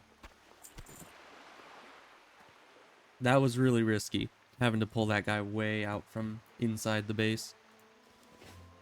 Also, I was very distracted. That's why I was muted. I was off like drinking water and doing other stuff while trying to pull that guy way out of there.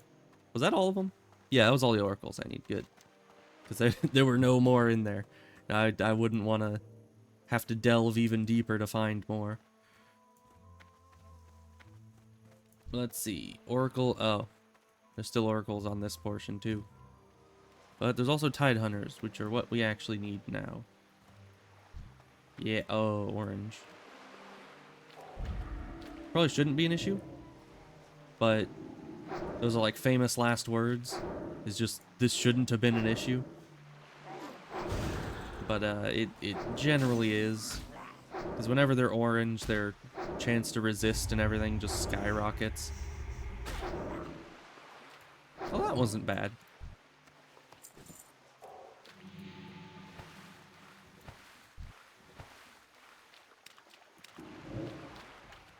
And they're all melee, so I don't need to worry about pulling them back too far. Because they're always going to come straight to me.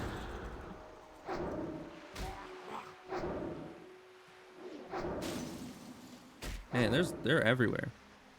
That's nice. This will be an easy portion of the quest, I think. Even if it's the highest level, they're at least the most abundant.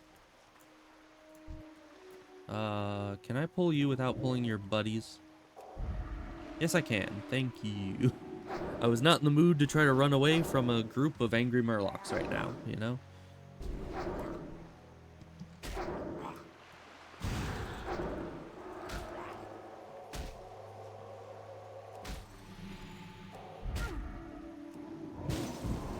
But it's gonna be nice to be back to, you know, killing things and healing dungeons.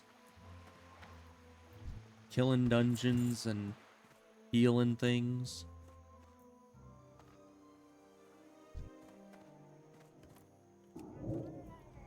Because, yeah, I was also wanting to do healing on my druid. Because, of course. But I wasn't as certain about it. Because I haven't healed on a druid nearly as much as I've healed on priests.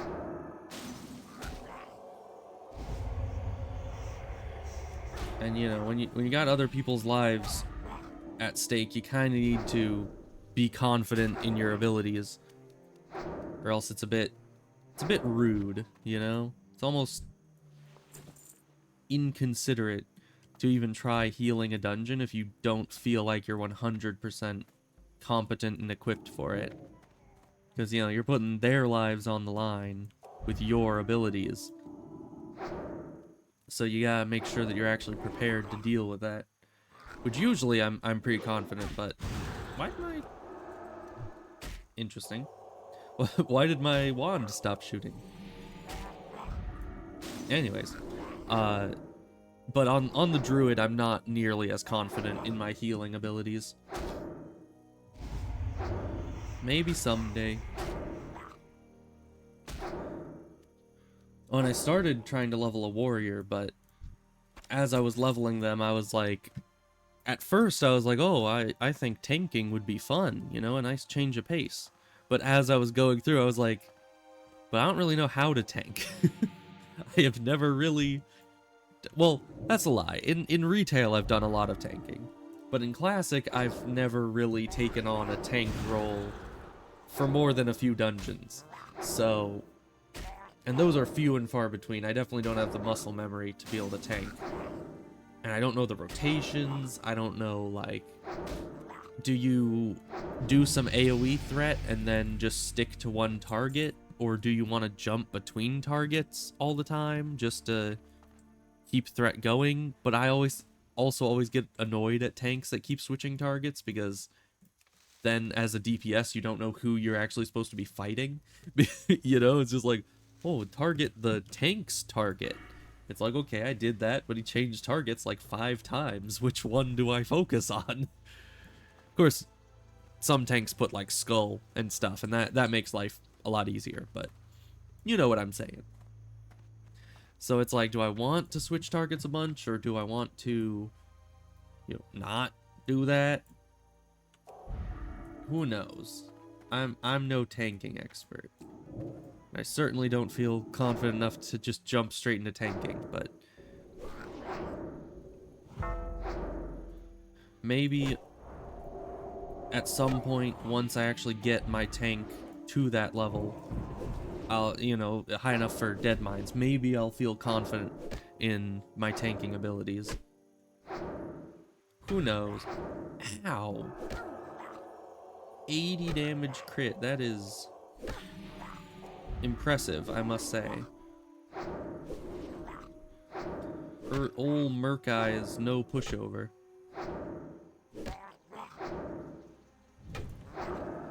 Ow.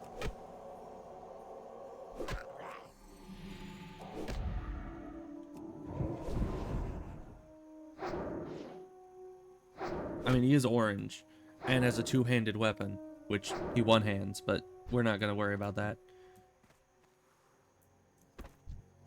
There we go. And then we just need, what? Yeah, one more Tidehunter, which is there. And then we're done with all these orange quests.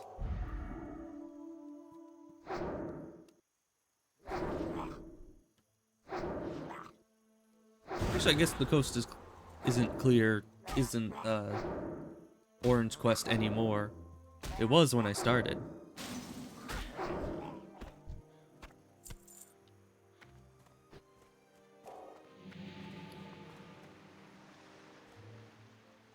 All these dang clams.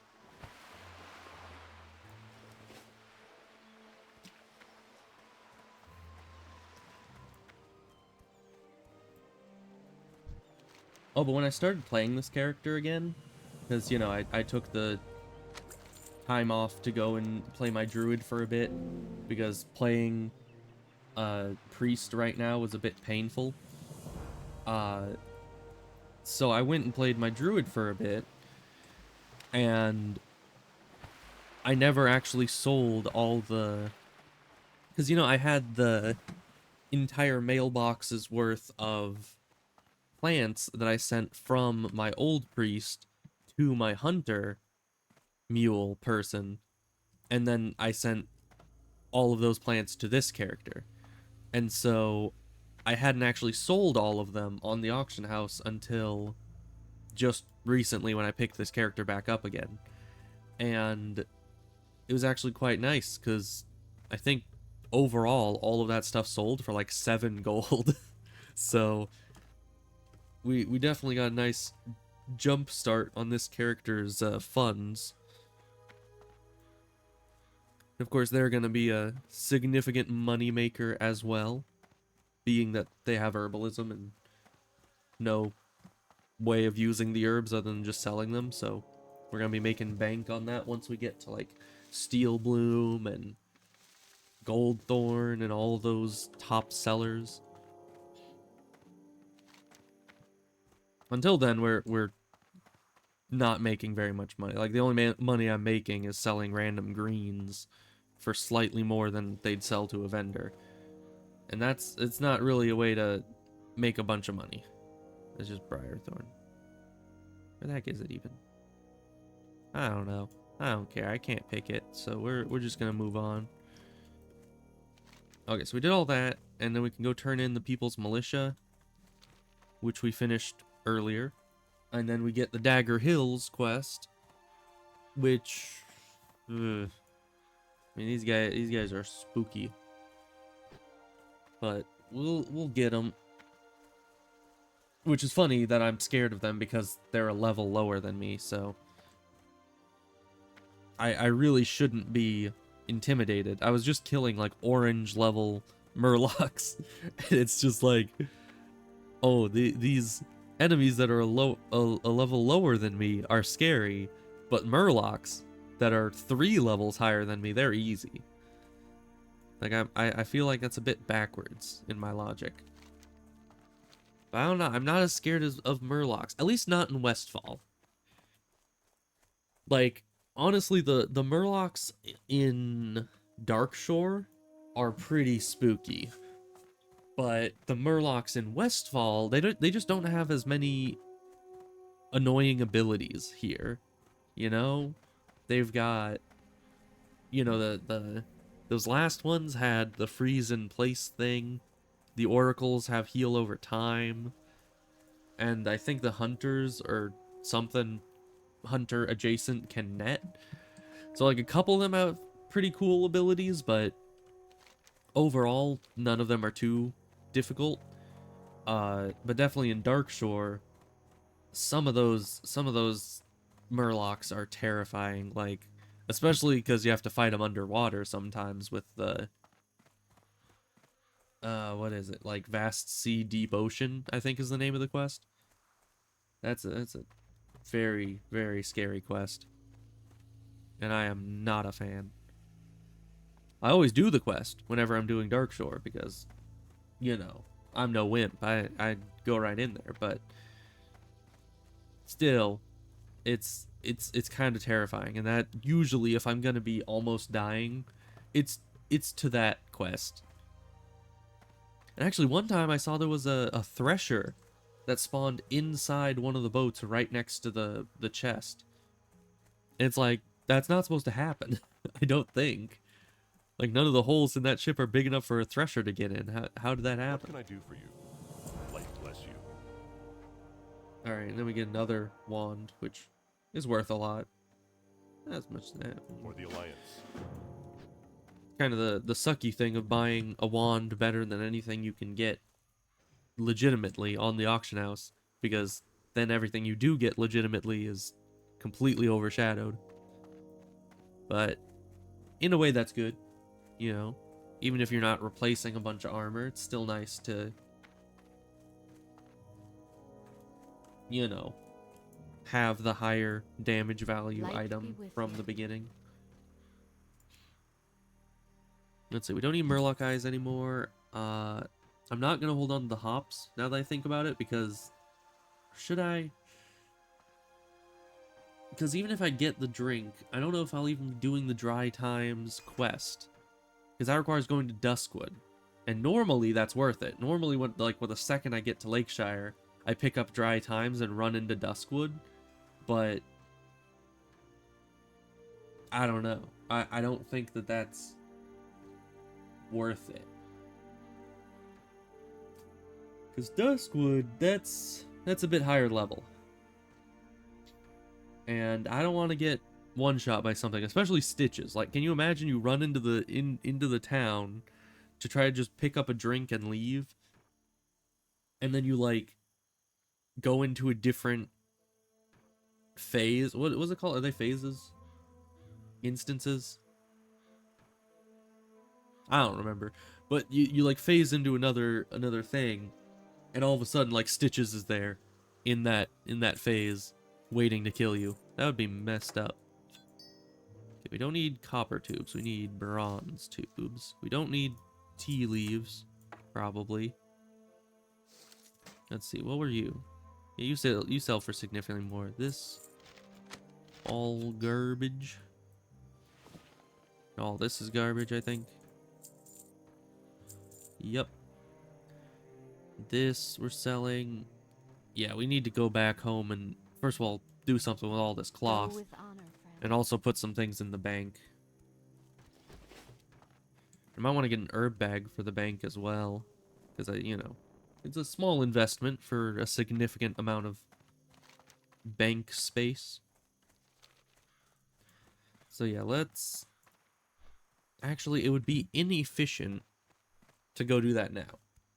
Because, first of all, we don't need more than these 2 bags of space just to go kill some knuckle dusters and highwaymen. So let's go kill those guys, take all their cloth, and then when we go back, we can use all our existing cloth and all the cloth we get from the quest to do our tailoring. Because before, I was thinking, oh, I'll just, do my tailoring real quick, but if I do a bunch of tailoring, then get cloth, it's not a very good order of operations. So we're gonna not be doing it that way.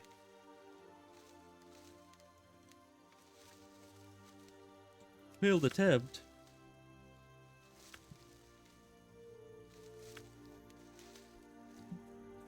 It's always like the most jarring thing.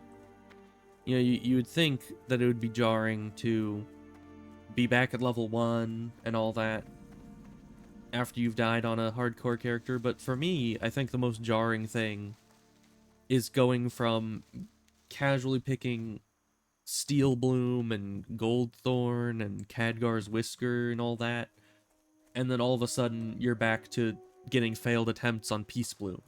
Like, that is what's most scary to me. Like, how does that even happen? It really shows how you've fallen from grace.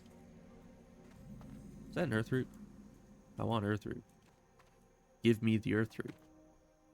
I know it was there. I saw it just 2 seconds ago. Thank you. Oh, it's Briarthorn, even better. Someone cleared the whole camp for me. How considerate. I just... there's a knoll there. I was gonna say, I hope it stays cleared, because, Thank you, my good man. Yeah, Briarthorn sells about the same as Earthroot, surprisingly. But the Swift Thistle, that sells for a lot more. But I don't think Earthroot can give Swift Thistle. I think it's only like Mage Royal and above.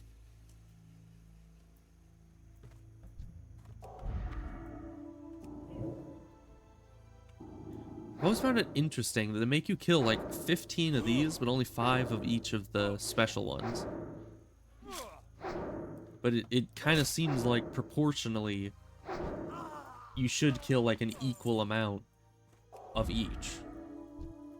Because I suppose in certain areas there's more highwaymen than the others, but overall I feel like the highwaymen are one of the stronger because they have their dual wield. And they're one of the... they're not always the most populous in every area of the Dagger Hills. So, I would think it would be like kill 8 of each or something. Just to even it out a bit more. Yeah, I guess I should leave that person for the rogue that was just here. Probably, if they need them.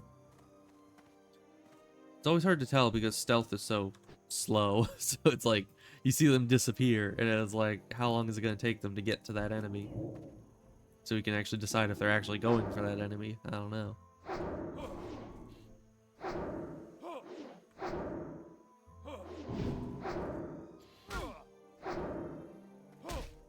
these guys, they're kind of a pushover. Like, I had a leftover bubble the first 5 seconds of the fight, and he still barely scratched me. He just bruised me because he's just punching. Which, again, doesn't seem to be the best course of action. Okay, see, now this guy knows what's up. He knows how to fight. That other dude, I don't know what was going on with them, but... I mean, they're the same type of enemy at the same level. I don't know how this guy's... Maybe I just dodged a lot of the other guy's attacks? Who knows?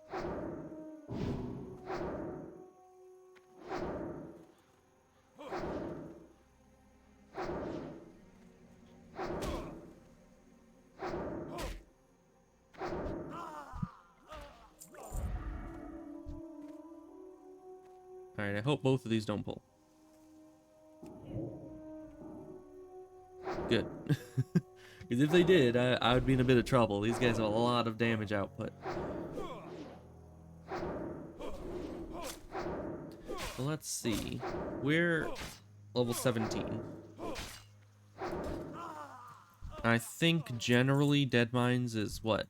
18 plus, or was it 20 plus that they usually wanted? Yeah, I think I'm thinking of Scarlet Monastery being 38 plus. And yeah, I think Dead Mines was the 20 plus one. Which is unfortunate. Because I'm not very close to 20. I'm close to getting all the quests for it. I'm not very close to 20.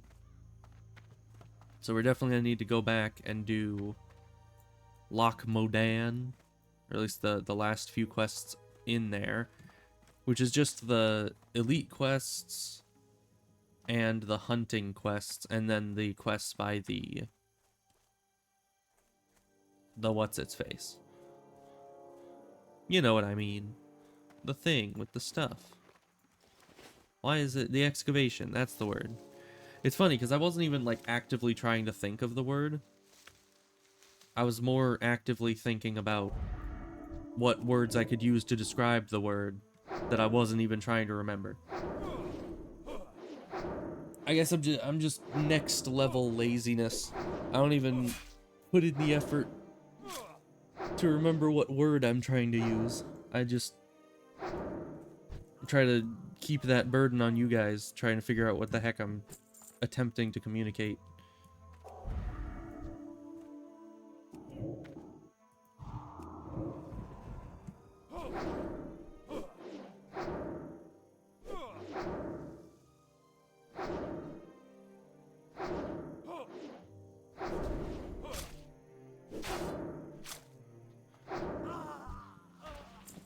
That's 5 out of 15. It's a lot of highwaymen. We've already gone through the whole zone. Of course, I think down here is like where a huge concentration of them are, because there's all the camps, and there's like a big group of them down here. So it should be fine. I should be able to find enough of them, but also only killed one Pathstalker.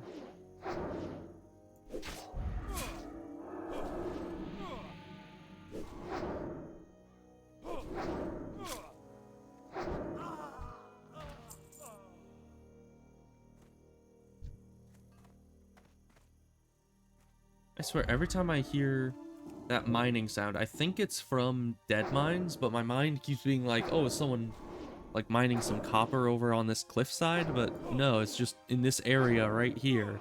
You can always hear someone mining down below. I don't know why that is, but ooh.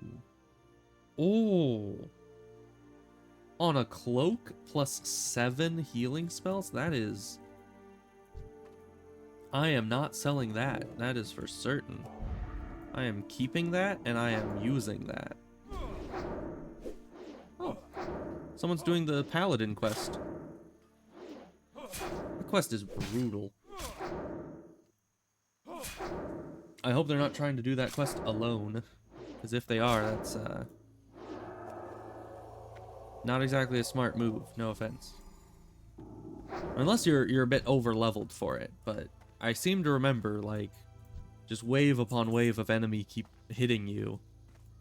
And it goes from like I think up to like 5 enemies at once coming in. And if you try to do that quest alone, that's kind of one-sided, I think.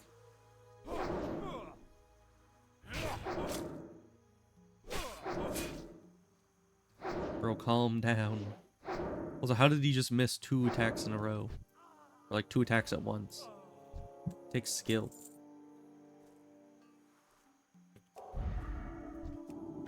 You know, not the good kind of skill, the bad kind of skill. Like, how are you so skilled at being bad at your job?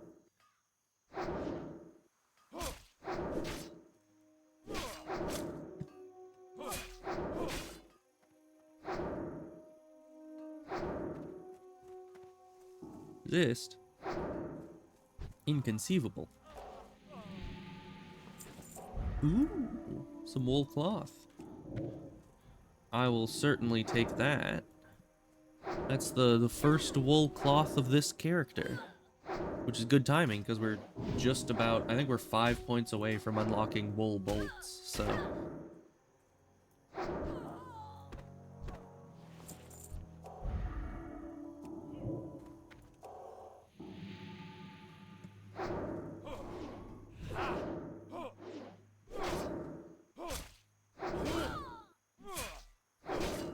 Ow.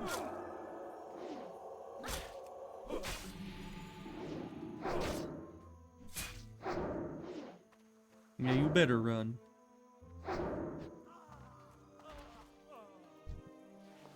Hey, another wool. That's very nice. These guys have dropped some good items for me. I mean, wool, a 7 healing spell cloak. I don't know, that's better than most cloaks I've seen. And I don't know exactly how I'm going to be gearing up for the dungeon. If I'm just going to be going in with whatever I have, or if I'm going to spend like a couple gold just trying to pick up a bunch of like healing spell enhancing armor. Because I don't even know at this level if healing spell bonus is better than just straight up stats. Because I know later on you want to prioritize getting some nice healing spell bonuses because they just apply to your spells a bit more directly. But I'm not certain how it is in early game.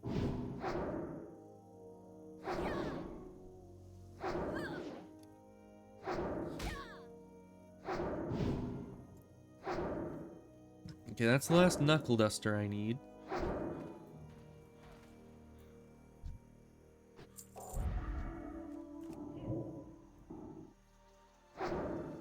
Also, is it just me, or can the Pathstalkers and Knuckle Dusters be spawned in as female variants, and yet the Highwaymen can't?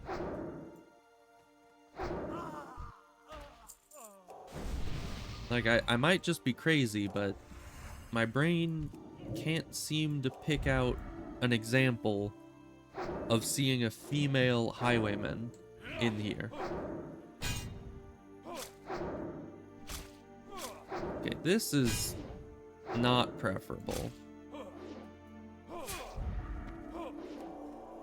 Because these guys... Okay, that's fine. I was gonna say, these guys are shield bashing me all over the place, so... Can you stop running? Jeez. I think he was going for a cross-country marathon right there, I don't know. He wasn't even running towards the other enemies, he was running away from them. He's like, I'll go get help from Sentinel Hill. I don't know what kind of help they'll be affording you.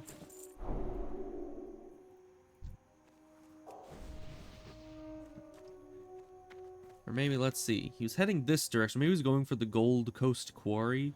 Maybe the farm to try to get their attention. Get some backup from elsewhere, but you could just as easily have gone to Moonbrook. You know, that's a lot closer. So I don't know. I feel like him running that direction was not the correct course of action. And it kind of screwed me over because I had to try to chase him to kill him, and then the dude behind me kept getting backstabs in, which was not very nice of him. See, there goes that mining again. Those dang dead mines people always mining away.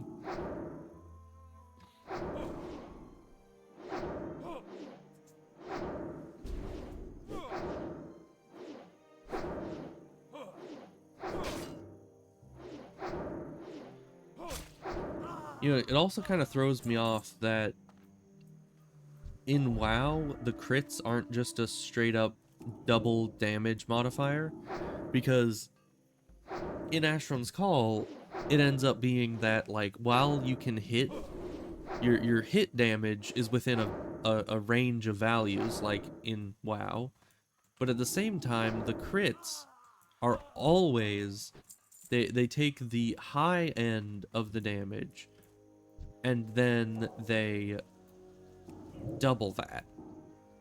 So if you could do like 5 to 10 damage every hit, then you crit, it would always do exactly 20 damage, because it takes that high value of 10 and doubles it. So here, to be able, you're able to sometimes get a crit that is lower damage than a regular hit. Because, like, if you crit on a low end thing, and then it's only like 1.5 times multiplication, I think, then it can be like, oh, you did 2 damage because you hit for a little less than 20, but then your next hit hits for 40, even if it doesn't crit. It's just like, that's a bit weird. How can a crit be doing less damage than, a regular hit could be doing? Who knows?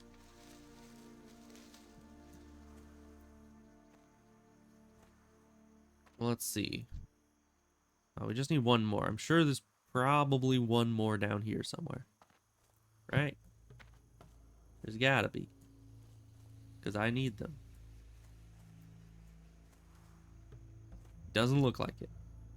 That is very unfortunate. You, good sir.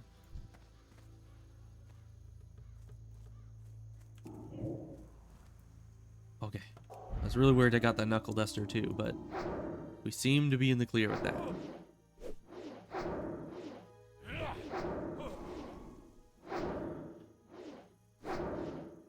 Yeah, see? Highwaymen. No female highwaymen. That's... I don't know. Maybe that's just my experience. Maybe just by some statistical near impossibility, the 50-50 of male versus female highwaymen has just always, anytime I'm around, 100% of the time been male highwaymen. But the more likely answer is that they just can't spawn in as female highwaymen, which is weird, because the other ones can. I don't know why specifically that one they would leave out of that mechanic, but who cares? I'm just looking too far into something that probably doesn't matter all that much at all.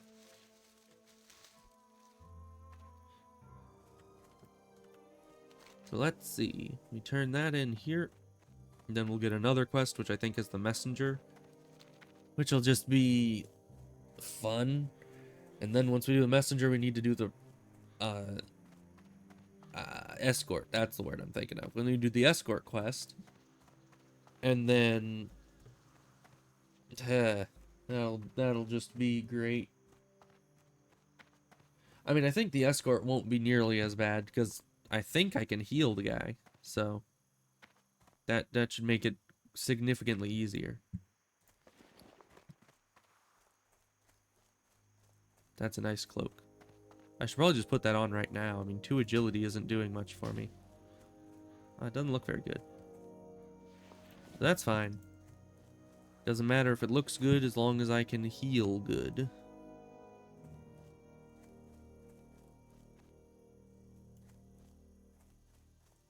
Yeah, I don't know if these numbers were boosted by 7 or not. But that's fine. Whether they were or were not, I don't much care. Because all I know is I'm doing better healing now. Like, I think my renew is supposed to do what? Oh no, 21's probably right. Is it?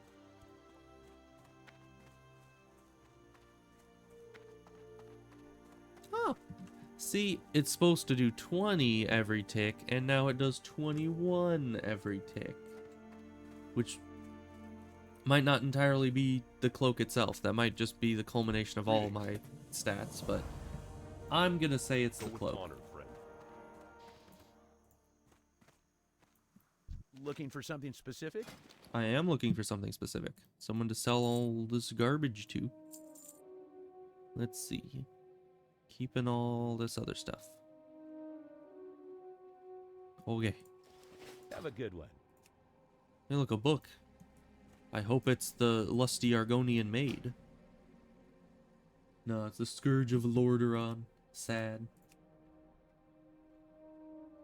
I do feel like they should have some more, like, in-game books. I always love when a game has in-game books you can read. So that was about it. I mean, we could turn that in, and we can turn in the quest to go to Lakeshire. So let's do that. We'll fly up to Stormwind, do some, like, crafting and stuff such as that. And then we'll head over to Lakeshire as well. And then probably head up to Lochmoden, do some quests there. I don't know. Should I do Lochmoden, or should I just do some Safe Lakeshire quests while I'm in the neighborhood?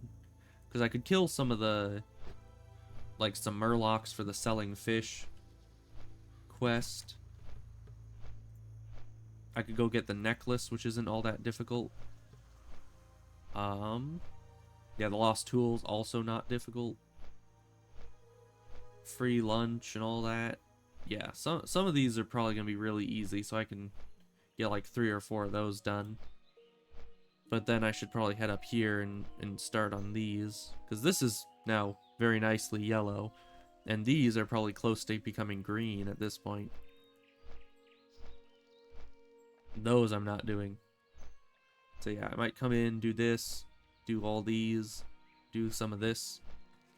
And hopefully after all of that, we will be at least close to a good level for Dead Mines. But who knows?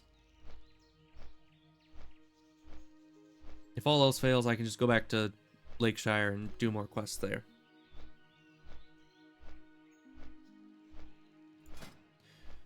This is a cool staff. I honestly have never seen it before, I don't think. I mean, maybe once or twice way back, but it seems pretty rare.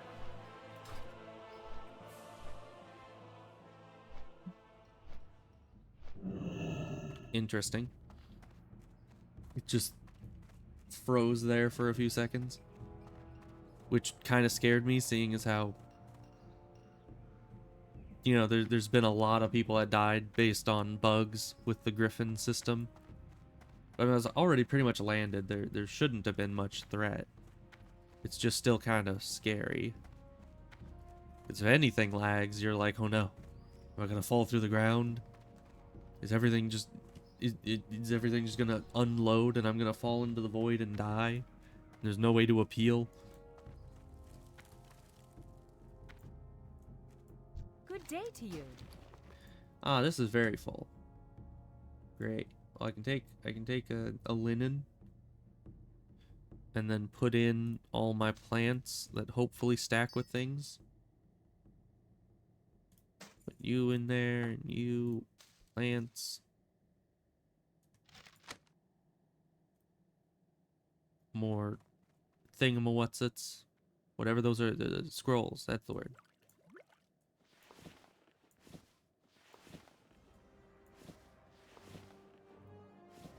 Perfect. See you around. Now I have plenty of space to make our 43 linen bolts. And then make whatever we can make with that. Probably a lot of things. Let's see, 43. That would be 10 plus 3, 4, 34, 10, 14. My brain just completely shut down for a second there while trying to do math. But I think that's about 14 linen bags I could make. Not that that's the most efficient use of linen, but certainly it's a use of linen. You can also make bracers. No, those don't even have stats. All the ones with stats... Oh, this doesn't have stats either. Well, those are good. Yeah, I might make some of those. I was gonna say all the ones with stats require leather, which I do not have. Because, yeah, all my leather that I had was either sold on the auction house or went down with my other priest, so... Not exactly a good situation for me. I can certainly make the pants, those just require fine thread.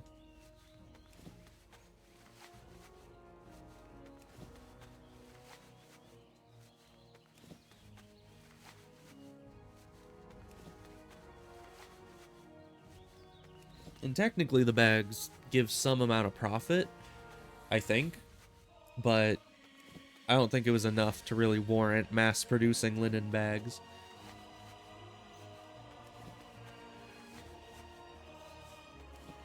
Only 27 more to go.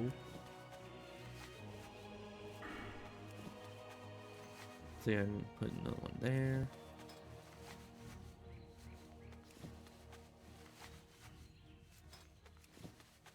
Yeah, hopefully it won't matter too much that I won't have the crit chance and some of the casting time reduction.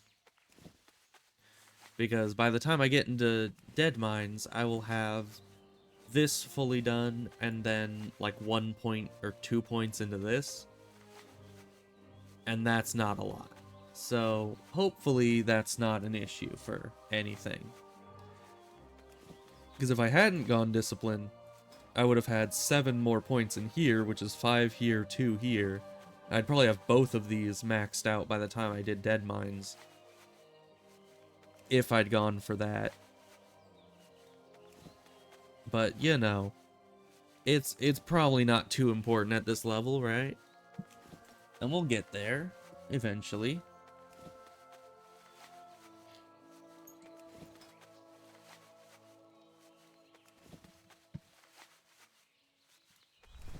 Okay, we're almost there with these. I think that's the last one. What are you looking for? Let's see. We needed 2 fine thread, right?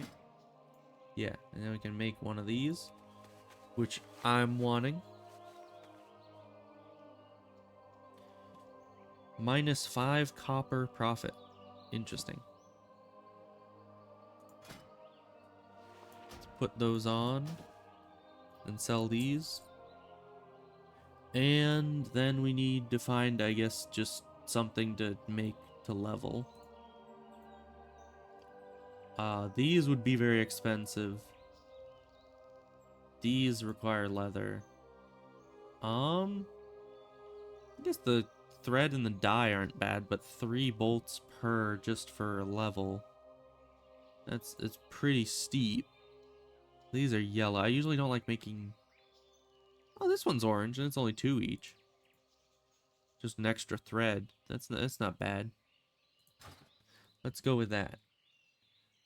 So first, let's just make 4. That's 12 thread. And that, if they stay orange, which they should, will get us up to 75, and then we can check to see if there's any more training we can do. Which, we'll have to go up to the other tailoring shop to get training, I think. Maybe. We shall see.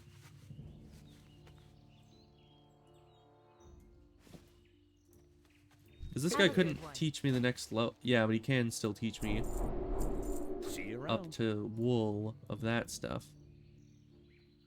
Okay, it's 3 wool per wool, so that's unfortunate. Let's get the simple kilt. That doesn't look like any, that's, you know, unseen under the dress. the why you'd be wearing a kilt under a dress is a bit mystifying to me, but I suppose that's fine. Woolen cape is just no stats. Simple item to make out of wool. So I guess we could make 10 linen bags, or continue making. Oh, this is still orange. Okay. Let's head up to the other shop and see what the future items we can train will be. Just so we can plan stuff out before buying up a bunch of thread and spending all our linen on a reinforced cape. Or 20. Let's see. Expert tailor. That's... Greetings. This requires leather, I think. Okay, but that's linen as well. You get woolen bag, wool, probably wool, and everything under that is wool. So these are the last linen item we get, I think, at 80 skill. So I suppose the plan is, there's no tailoring merchant here. The plan, I guess, is to get 5 more points out of the cloak, and then come back, train those other linen boots, and see what those take. If that takes a leather, I might need to go buy a leather. Which would be unfortunate. Okay, so let's see, we need 5 of these. 5 times 3. Right? See you later. I don't know, for some reason my brain was like, that's too simple. It can't work. But, I mean, it's simple math, so it's kind of supposed to be simple, I guess.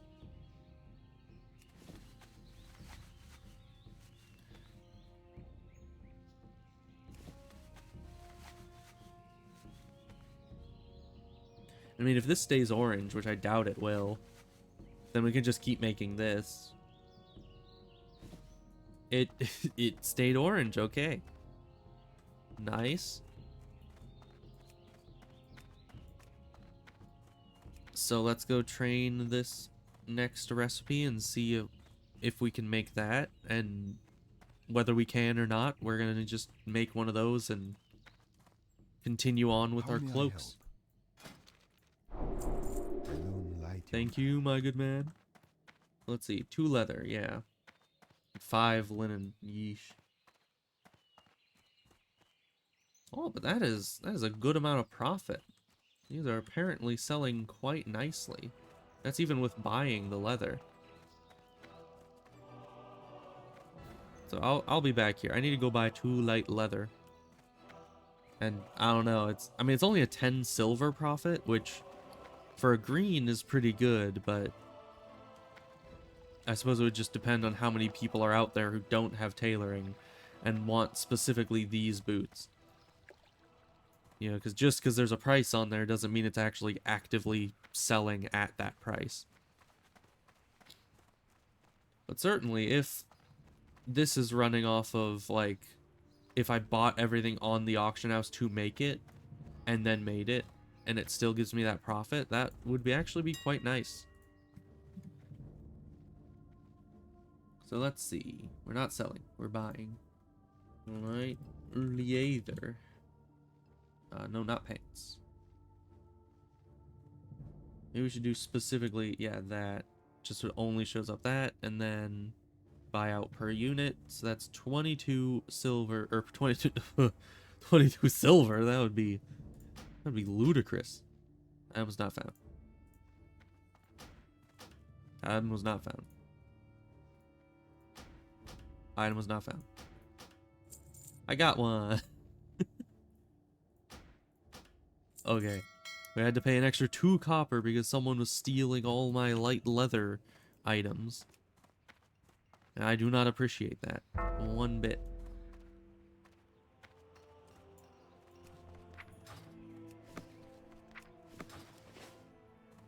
Okay, now we just need to go get a fine thread, and that'll be nice. And then we'll get back to making our reinforced linen capes.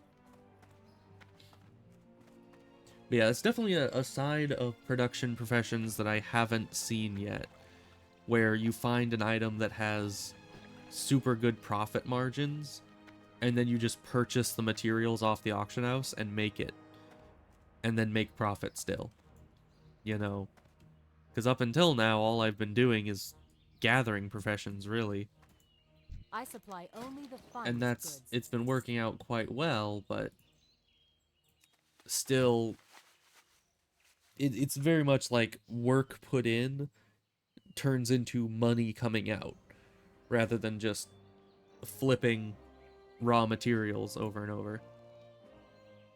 All right, so let's see. Let's do some math. So that's 8. You can make 8 of these. So 8 times 3, 8, 16. Why can't I remember?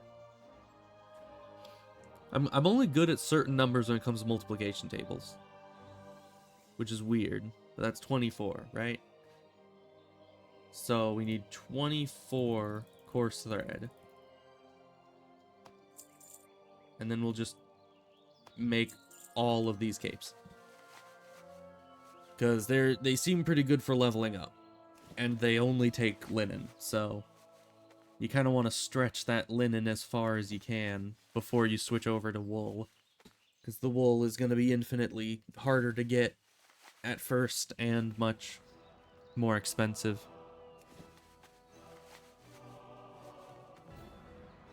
So just turned yellow. Should still give points most of the time.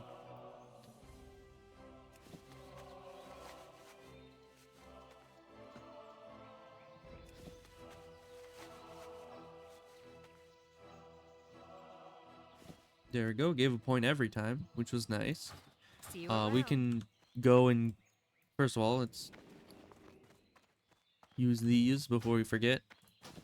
And 2 stamina, 2 intellect from having no stats. That's pretty good.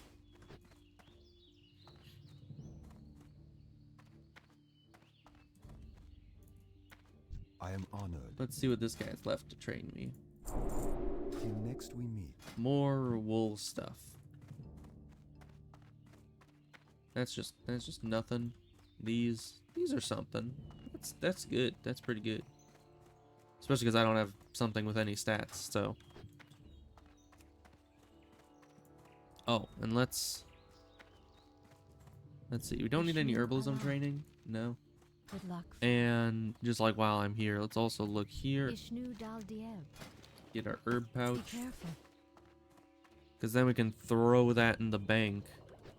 And hopefully be able to store all the numerous herbs that I have lying around.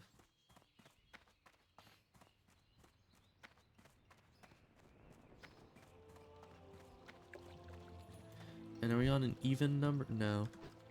We probably don't have anything. I think I trained last time at 14, so I'll just wait another level and get training again at 18. Probably nothing too important at the 16 bracket, right? You never put anything important at 16. You need something? And then we'll just sell all these. They have served me well in increasing my skill, but I'd need them Light no vessel. more.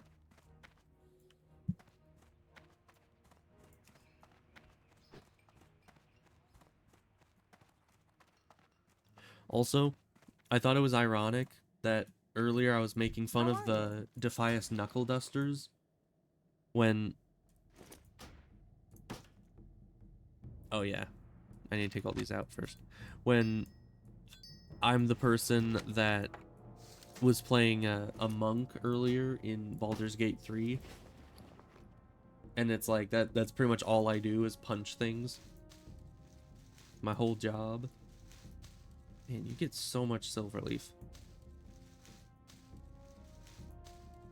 Void, if you are out there and you need this stuff, I welcome you to take it off my hands. Really, any of these, I do not need. Silverleaf, Peace Bloom, not necessary. I do not want them. Come take them. You get cooking recipes that I'm probably never gonna learn, but I keep them anyways, just in the foolish hope that someday maybe I'll... Wait, I have more linen. Why did I not pull these out early? Okay then. I guess we'll just leave these in here for the time being, and next time we do some tailoring, we'll grab them. There we go. So organize these. We got stamina, protection, spirit, intellect. It's weird that the stamina one... Wait, why does the stamina one sell for so much? Because, like, protection, that's either as good or better. Yeah, it's better than a minor armor potion. Minor defense potion. So, why does that seem like it doesn't sell for as much, or I guess a little bit more than those defense potions? But then, like, spirit, there's no player buff that gives you spirit, right? I can see the intellect one being dirt cheap because mages are everywhere and they give a better intellect buff than this, but spirit I would think would be high on the list because nobody, as far as I can remember, gives a spirit buff that overrides it. And yet stamina is the highest, even though by the time you get to the first dungeon, this is completely obsolete. And priests are everywhere, as far as I can tell. You know? So why does stamina sell for so much? These are strange times indeed. We don't need flasks of oil. We already did that quest, so let's just go put those in the selling pouch. Safe travels.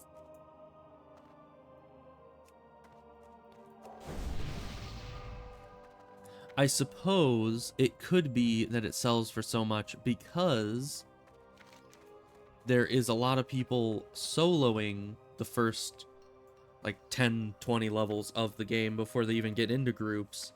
And maybe since there's no potion effect that gives you stamina, you know, fortitude only gives you max health, not stamina directly. So maybe they buy the scrolls in order to fill that gap in their buff repertoire. But I don't know. That seems a bit weird to me. I mean, in the first place, it seems weird to me that someone would spend their hard-earned cash buying like a dozen different types of potions just to keep a bunch of random potions effects on them. Like, I could see buffing up for a dungeon, but, you know, regular questing, it ain't that complicated. You know, you don't need to go out of your way to do such things just for some casual questing. Especially level 1 to 10, Need like, something? See you later. that stuff's easy game. Once again, says the person who died at, like, level 10.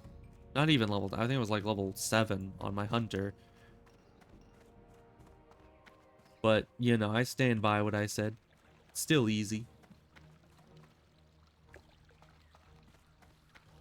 I'd rather save my money for, you know, the ludicrously expensive training that you need to get all the time. It depends on the class. I so far haven't had any issue training with a priest, but certainly hunters have a lot of training. Warlocks have a lot of training. I don't know, other people. Warriors I know have a lot of training. Or at the very least, I didn't have a lot of income on my warrior when I was leveling them. And thus, the training seemed a lot more expensive. Okay, but we don't have many quests. Let's just grab the Dead Mines quests where we can. Well met. Safe travels. See you soon. Because, you know, it's not like we're worried about our quest log filling up right now.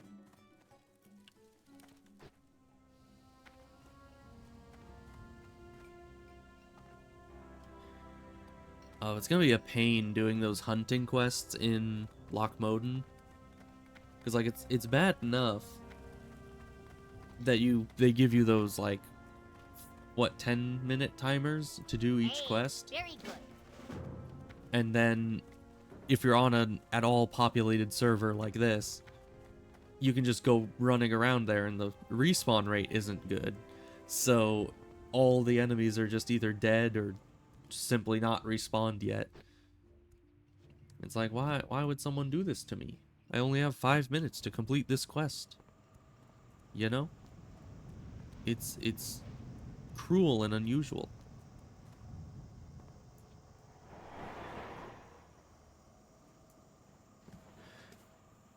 Yeah, I wasn't even certain I was going to make it to the tram.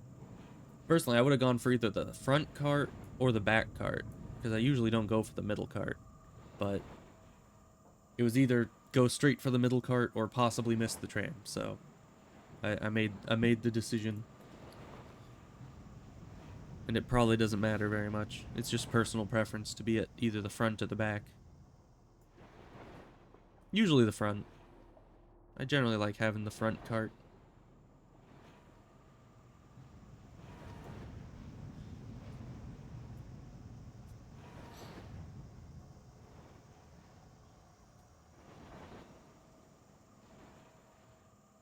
So let's see, it's almost been 3 hours. So we just have 1 more hour of possibly Lochmoden and Lakeshire Ing before the stream ends.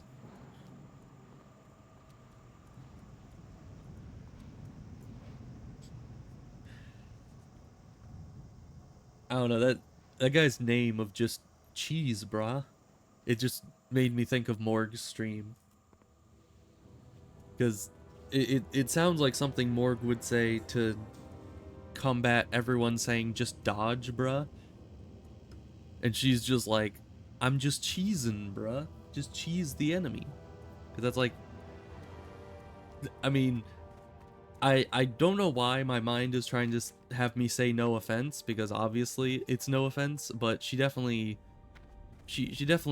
tries to cheese things quite a lot in Elden Ring. Or at least did. She's finished the series there. But you know, she literally had a redeem on stream to put cheese on her head, because it's just that's all she was doing for like every time. Did she ever fight one of those, like, I don't even know what to call them. They're like the big lion things with the big curved blades on their arms. I don't think she ever fought one of those, like, legitimately, because they're always at the bottom of a castle. So she would just stand up on the rafters and throw spells down at it and never let it get anywhere near her. So yeah, just cheese, bruh. It's all you need to do.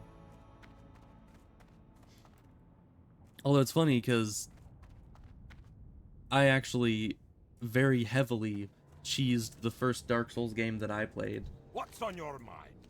Be good. Because I've always liked, you know, bow combat and stuff in games. So when I first played Dark Souls 1, I inevitably chose the Hunter class. Because, you know, first of all, I like playing Hunters in WoW, so I went with Hunter. And, you know, the bow and light armor seemed to be like a cool playstyle, and I didn't know how Dark Souls worked at that point, so I just went with it. And really, I didn't even realize how good melee was until I'd already beaten the game. What can I do? But for half of the game, all I did was Your feet on the ground. cheese things by shooting it with a bow over and over and over again from a safe distance. Like the drakes, the big drake thing, I literally just sat underneath it and it wouldn't come down. I would just shoot it with the bow like hundreds of times until it died. A bunch of different bosses I did that for. So it was quite cheesy. So I probably can't be judging anyone by their cheesing ways, because I was once like that. And then it's funny because as soon as I beat the game and went into New Game Plus, I realized that my fully upgraded short sword could literally do like 10 times the damage my bow was doing, and that life would just be a lot easier if I just got in their face and started messing them up with the sword. So that's when I stopped using the bow. It was as soon as I hit New Game Plus. But yeah, and I just never went back, essentially.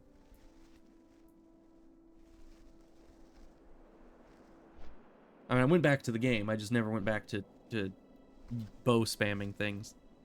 Except for the one time that I attempted to do a bow only run. That wasn't on stream. That was a while ago, but it went well up until the point that I gave up because bow only Ornstein and Smo was kind of brutal. I did not have much fun with it.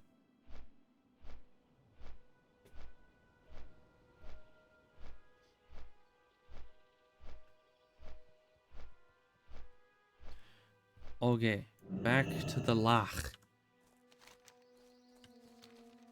We got the powder quest, and then the Trog Idols quest.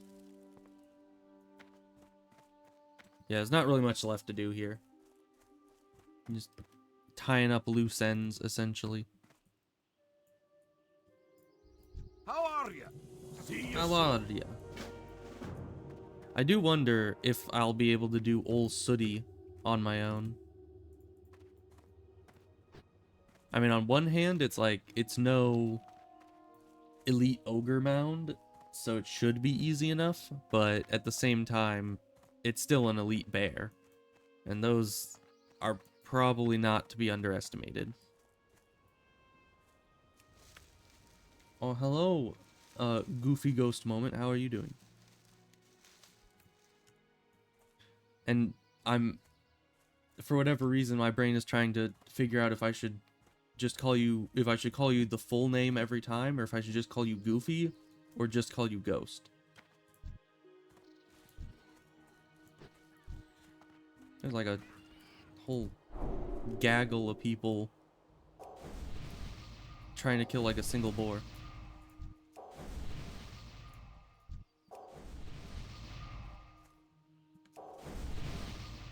And I think I buffed them all. There's a lot of people to buff, okay?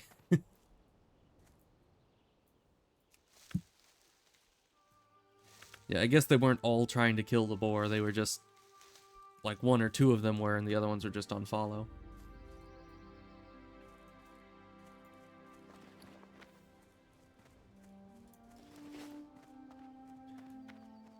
I don't know why, but at this point it kind of pains me to continue gathering the Peace Bloom, because I know that there's absolutely nothing that I can do with it. But it still gives me herbalism skill, so I kind of need to just ignore that and gather it anyways. Just have it sit in my bank until I figure out what we're doing with it. You guys can wait. I'm getting Peace Bloom.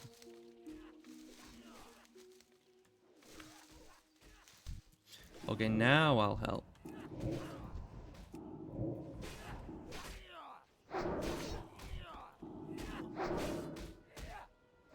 See, not even close. Interest you on a pint? Watch your back. Be good. Great to meet you. Keep your feet on the ground. Be good. Oh yeah, you saw me in Morg's chat? Yeah. I'm definitely there quite often. I did think that I recognized your name. So I've probably seen you in her chat quite a lot as well. But yeah, I just started streaming probably like 2 months ago, so still rather new to it.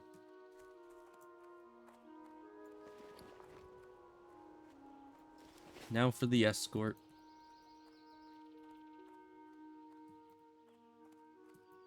Oh, one time, just recently, I was doing this escort. I don't know if this was on stream or not. I don't think it was, but I was trying this escort, and that, you know, that group of horde guys that comes around here, the elite horde NPCs, they just started walking towards us as I was trying to finish this escort, and they killed him, and I couldn't do anything about it. So it was very, very unfortunate. But we wouldn't be unlucky enough to have that happen twice in a row, right? Hopefully not. And I don't see him anywhere, so we should be alright. Out of range. Here we go.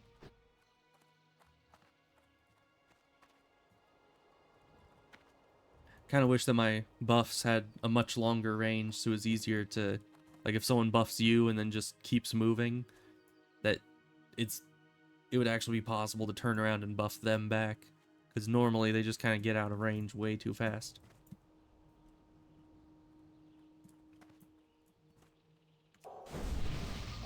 Let's rebuff ourselves, because I know there's, I don't know, a couple enemies that spawn up here. I don't remember how many, and usually it's not a big issue, but I should still be quite cautious, just in case.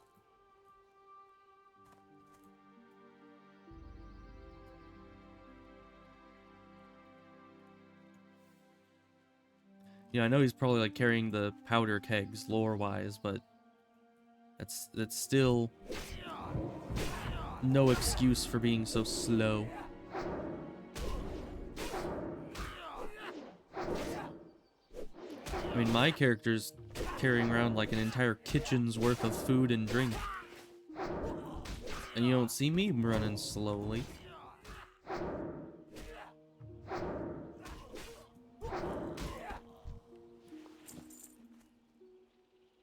Oh, and then he walks away. Then he walks back. This quest.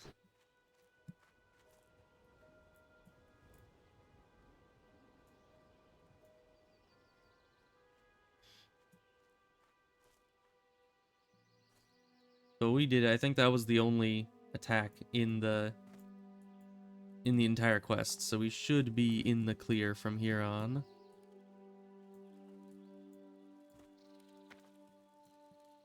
We just need to wait for him to go over to that dude. Oh, there we go. Nice.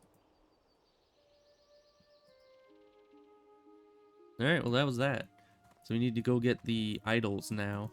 What's on your mind? Ooh. I'll take Up that. with you. Actually, on my, anytime I have a paladin that's trying to heal, this area is my favorite. Just because I think from the idol quest, you get a, was it 6 spirit weapon? That's not it. It's gathering idols. Yeah, the Trog Slice. You get a 5 spirit 2-handed sword, which is halfway decent for a, you know, healing paladin at this level. Let's see here. These guys aren't nearly as scary as last time I was here, because when I was last here, they were like borderline red. So that's why I didn't do it last time I was in the neighborhood. But Westfall has trained me well. Ooh, and they give wool. I wonder if the rare is here.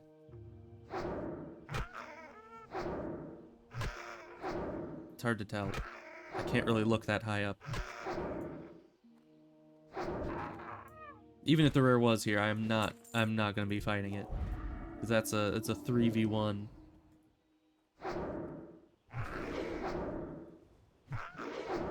Oh man, the entire gank squad that I saw running towards here earlier are all just wiping out everything. I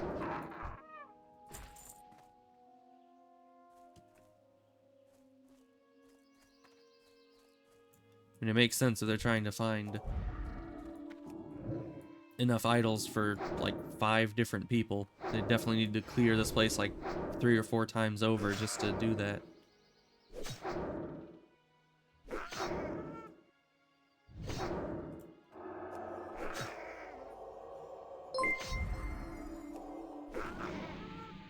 Oh, thank you for the follow, Goofy Ghost Moment. I very much appreciate it. Let's see, there's a mage up here. There we go. I tried to renew them, but they went out of sight because of the handrails and all that. Oh, you're gonna head out? Well, thank you for stopping by, and thank you for the kind words. Hope to see you either here or at Morg stream at some point. I hope you have a good day.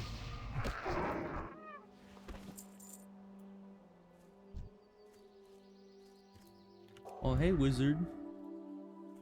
How are you doing? I do stream daily.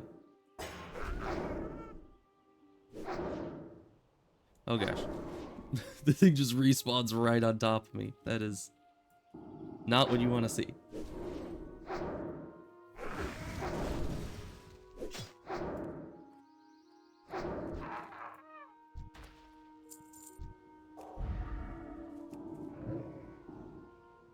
These things, I've only gotten one idol.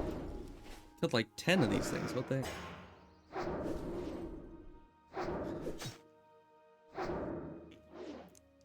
Oh, I am not currently looking to have any artwork done as of this moment, but thank you for the offer. Let's see. All right, well, thank you for stopping by. Let's see. We need. It really seems like they just keep clearing all this out. We need to just kind of pick off the scraps that they leave behind at the edges. But that's fine. Yeah, I'm sure they'll find all the statues they need eventually.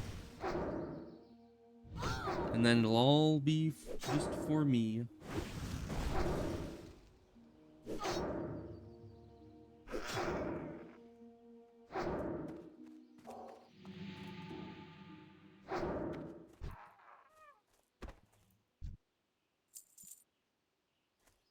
But yeah, the drop rate isn't... I mean, it's not the worst, but is certainly not the best in here.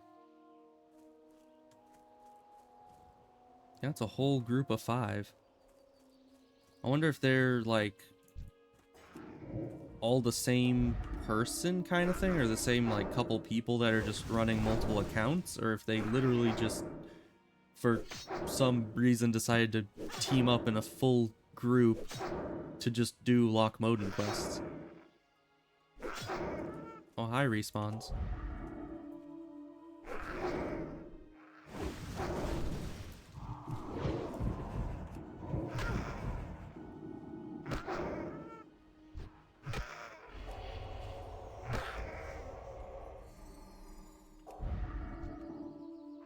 You're stealing my person. Because I already tagged it, but still, that's rude.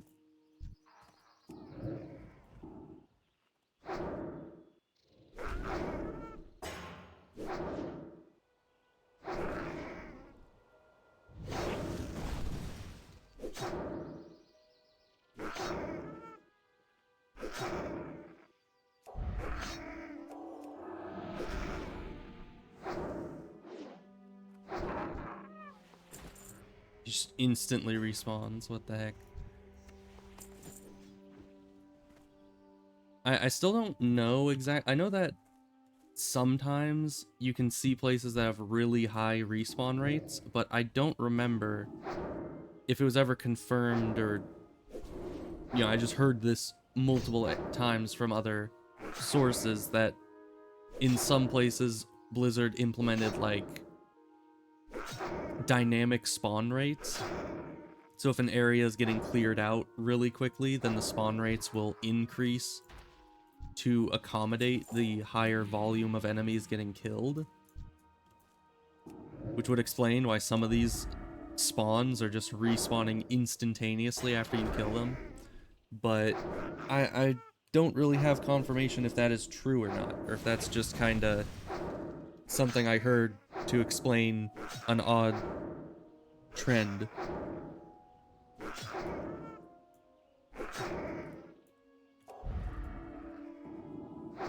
He didn't have to run very far to find another guy to pull, and it's good for him.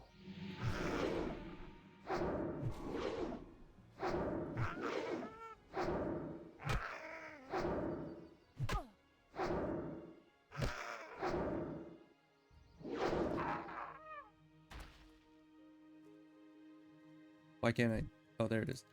I think my view was back behind that board, and I couldn't click on the guy. I was like, just let me loot the mob, please. What are you doing?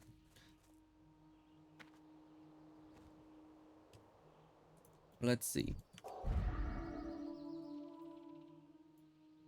There's a lot of guys over here.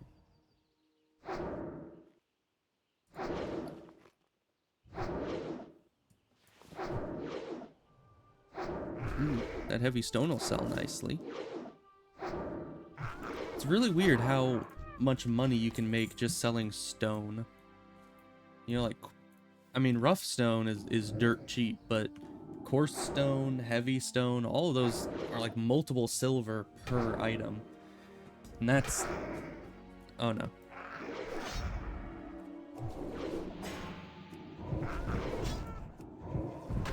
I mean, I appreciate having multiple enemies to get items from, but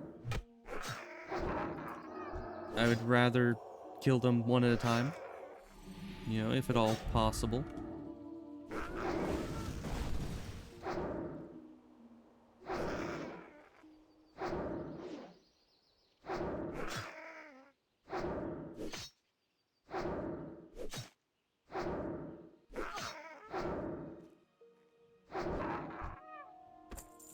We just need 2 more of the carvings.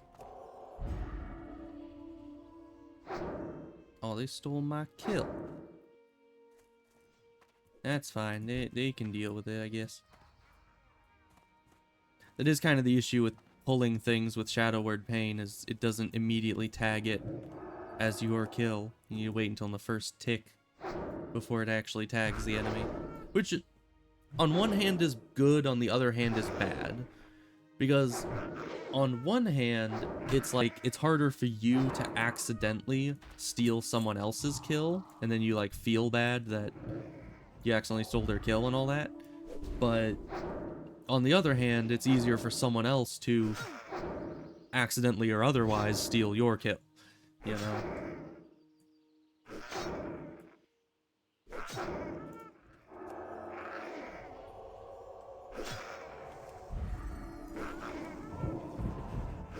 These berserk trogs are pretty spooky.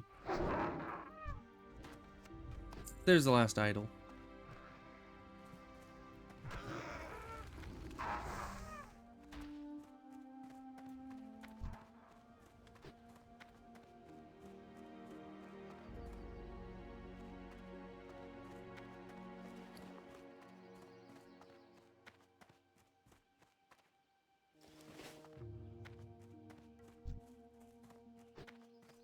You know, I always kind of wonder when I see somebody with the fortitude buff on, like, should I try to fortitude them anyways?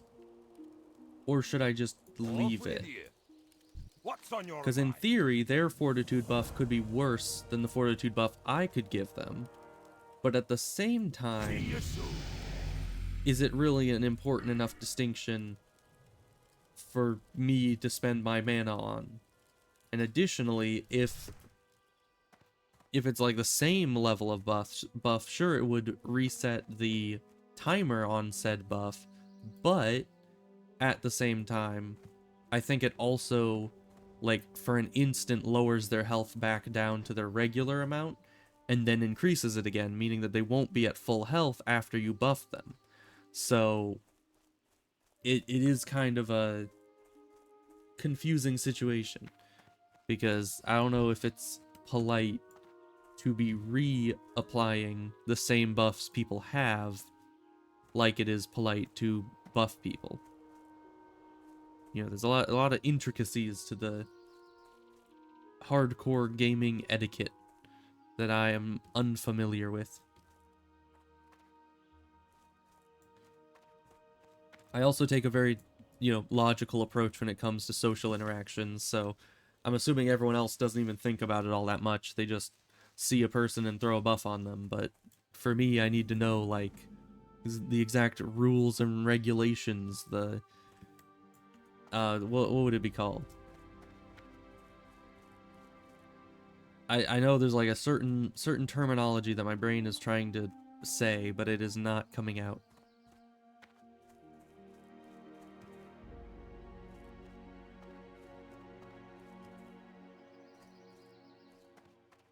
Rules of engagement? Is that what I'm thinking? Terms of engagement? I don't know. It's something of that sort. I'm sure that if you know what I'm trying to say, then you probably, I've already thought of the thing that I'm trying to say before I can even figure out how to say it. So I'm just gonna stop trying. Because that's probably the smartest way to go about it.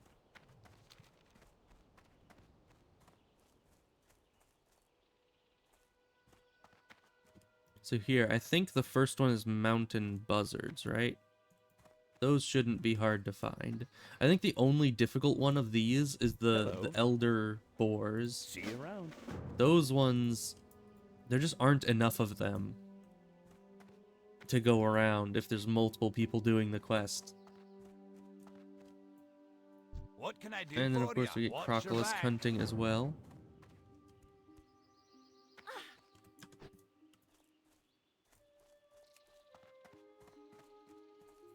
Okay, that buzzard is dead. This one isn't.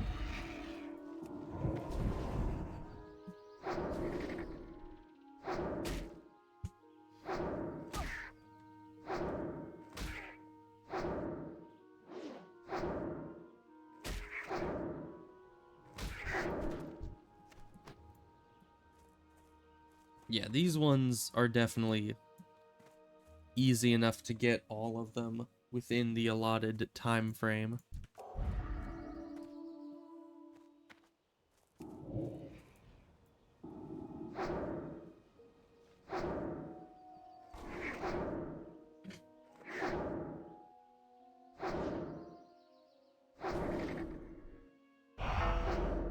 Oh no, not tetanus. Whatever will I do?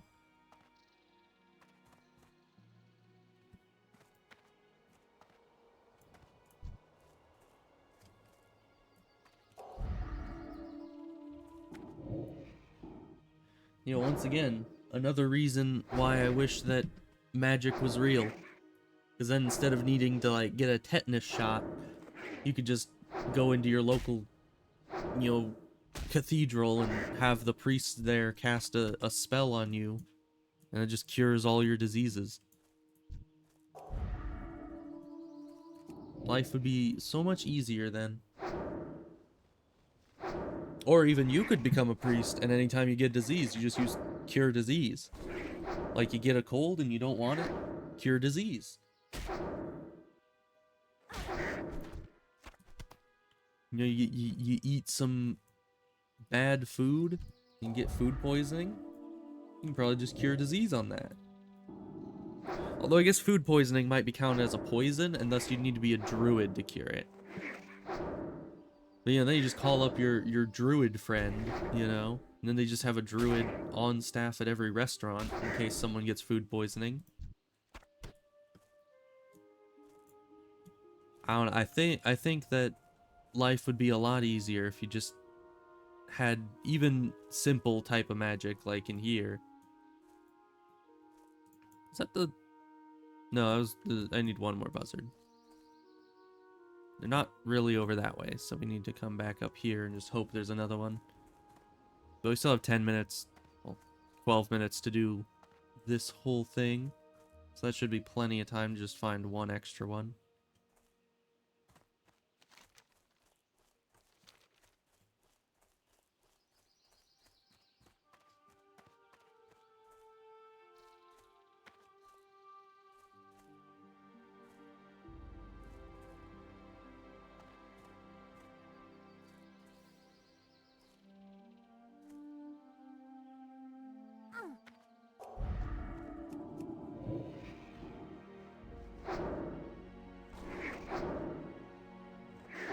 My cat's wanting attention. I'm trying to stream. She always wants attention at like the worst times. Which I guess in theory makes sense because a cat would only be asking for attention when you're not giving them attention, which you would only not be giving them attention if it's a bad time to be doing that. Thus it's kind of a self-perpetuating cycle. But you know. Still. And I can't just like close the door and keep her out because then she'll start scratching on the door, and that, whether or not it gets picked up on the mic, I'm not sure, but it certainly is very annoying when You know, I'm sitting there for like the last hour of the stream and she's just constantly scratching on the door. And I mean, she's like absolutely, I don't even know. She's persistent. She does not give up. Hey there. See you later. Safe travel. Boars. Which hopefully this goes well. I mean, they give me less time. The enemies are further away and there's less of them. Like, they ramped up the difficulty significantly in every conceivable way. Because, yeah, the last time I did this, which I think was on my other priest, I ran down this way and around here and then back up and then down, around, back, down, around, back, like 3 or 4 times before I finally got the final boar. And I actually needed to restart the quest, I think, once, just to get the timer back up to a decent amount, because it just timed out. I couldn't find any boars. It was quite painful.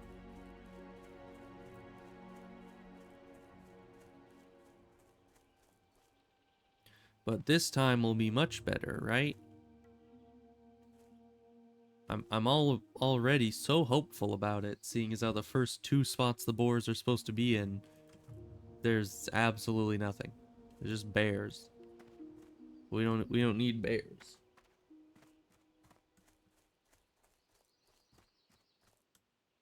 Yeah, no boars.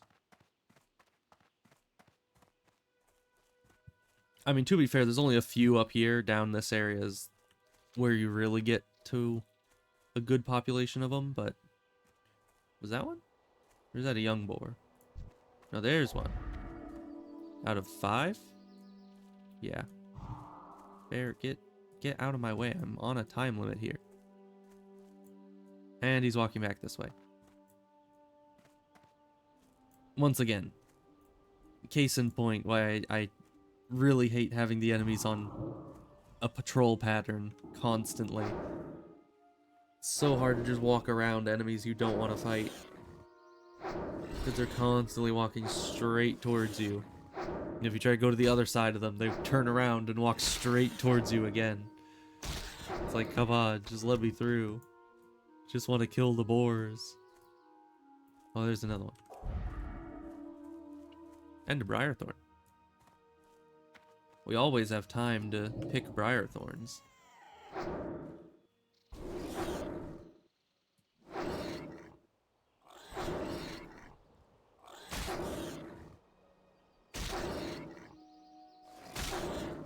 Yeah, I'm kind of upset because the rare aware add-on, it used to put like a thing on your map as to where the rare is specifically supposed to be. And I don't know if it's just that the add-on's out of date or if I broke something, I don't know. But as of, you know, me recently getting back to playing WoW, I haven't ever seen it put a thing on the map as to where the rare is supposed to be. It just pops up, it should be nearby. It's like, that's not really helpful. But thanks, I guess. I mean, it's kind of helpful because I already know from just memory where most rares are. So just having the little reminder of, hey, keep an eye out for this rare, I'll know immediately what it's talking about. But it's still nice for the few rares that I have no idea even exist, that it would put a little blip on the radar of like, it's supposed to be right here. And then I can go there and check.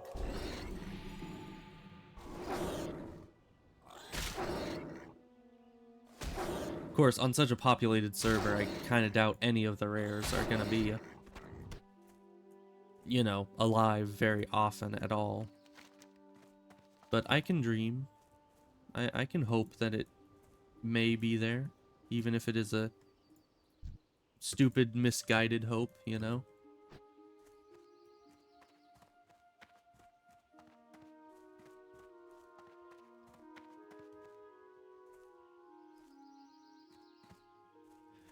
Okay, well now we're back to backtracking to see if we can't find any more spawns along the same trail again. And this is the issue I had before, where it's like you find a few the first run, and then, oh, is that another one? It is. Yeah, but then you're down to the wire where it's like you've reached the end of the course and you know you've killed everything behind you. So it's like, where do you go next? What do you do? And you're on a timer, so you can't just like wait for the respawns. You need to just hope they come back real quickly, like these guys did, which is nice. I appreciate that. Because sometimes it doesn't happen.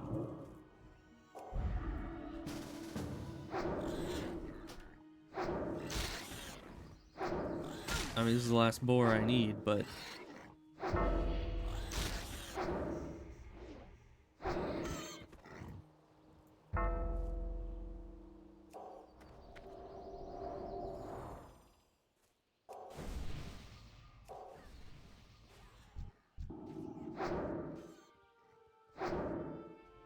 yeah, I'll help them, I guess. I don't know, I don't even need to help them anymore with it, because I think they're pretty much done as well. But I'll just put that on there, and then I'll head off in this direction, because you know, I'm already done with the quest, so I'll just be leaving.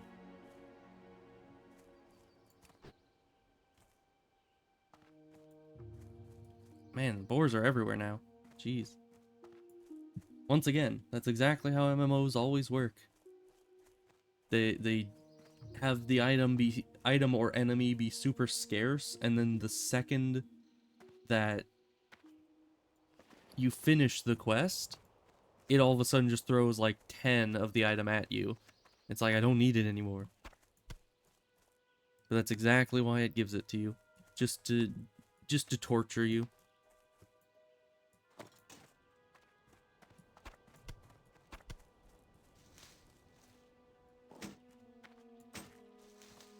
Okay, but we actually have a good number of light feathers now. Because I think this is just the one I have on me, but I think I had like 6 in the bank, so I will have the ability to levitate for days once that becomes applicable, you know. I think it's like, what, level 20 something, 30 something, that even, you know, I even get trained for levitate, so it'll be a while, but I did regret last time not preparing for the future and selling all my light feathers. And this time I'll be more prepared.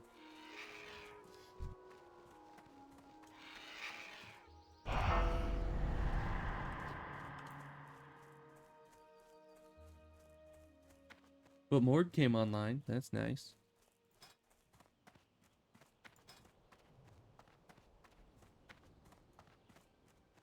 Tanars. Oh. Man, she's gotten up to the cursed level. The level that I died at. Which I suppose I can't say that it's a cursed level just because I died at level 38 once, but that is quite high level. Have a good one. Alright, so that's the last timed one. Thank goodness. So those timed quests are kind of a pain in the butt. What brings you here?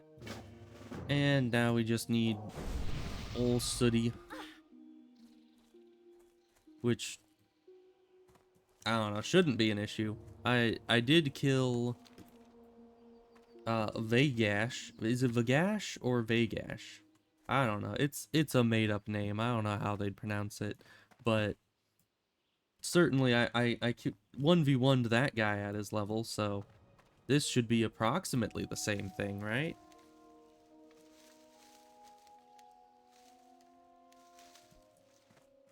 Plus, I mean, usually if you just, you know, go towards the... If you just go towards the rare or elite enemy, generally, people will invite you to a group. Oh, hi, Void.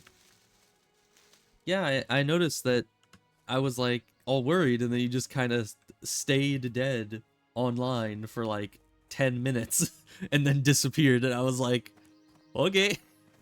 Hope he's doing well.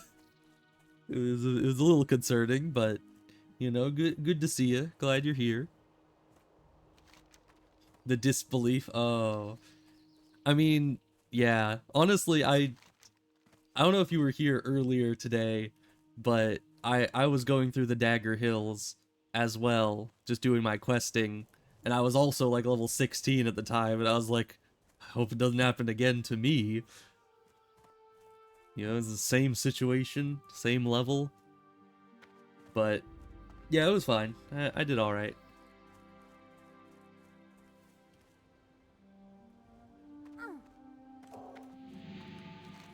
Now we just need to kill 100 crocolisks. Should I go for Sooty first? I'm gonna go for Sooty first. That's more exciting. And then we can hit the crocolisks on our way up to do this. And then we'll do that real quick, and then we'll head back down and do the hunter camp, I guess. I don't know. It might be worth it to just do this, and then this, and this, and head up here last. Because that wants us to go through the wetlands.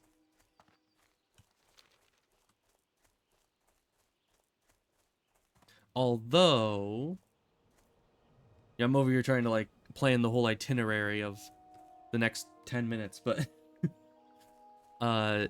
if I do the crocolisks first, then go do this, then I can go do this, then up to this, or over to this, either one, are pretty much equidistant. Oh yeah, you never see those? I see them quite often. I haven't gotten the fishing up on this character yet.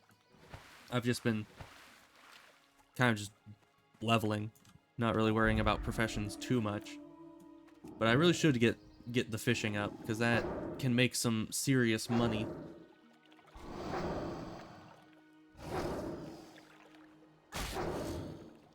But yeah, this shouldn't take too long, as long as the drop rates are on my side.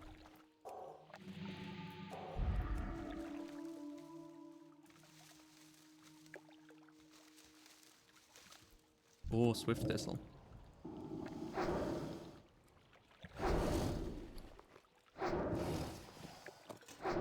That's the quest item, junk item, mage roll.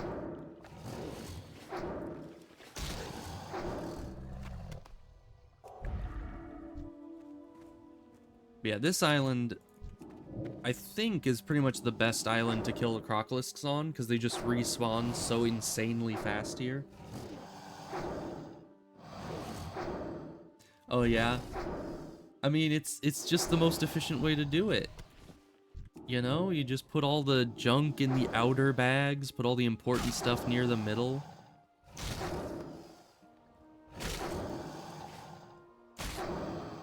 Yeah, I don't even know where I like learned that from. I just kind of fell into doing it, I guess.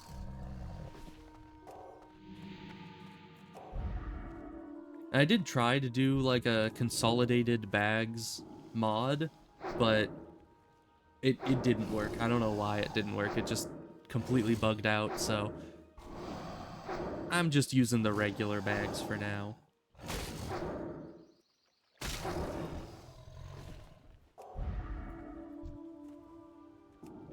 Keep trying to press W, because generally my starter attack is on W and not E, which it will be, you know, because once I get Holy Fire, eventually I'll be on W, but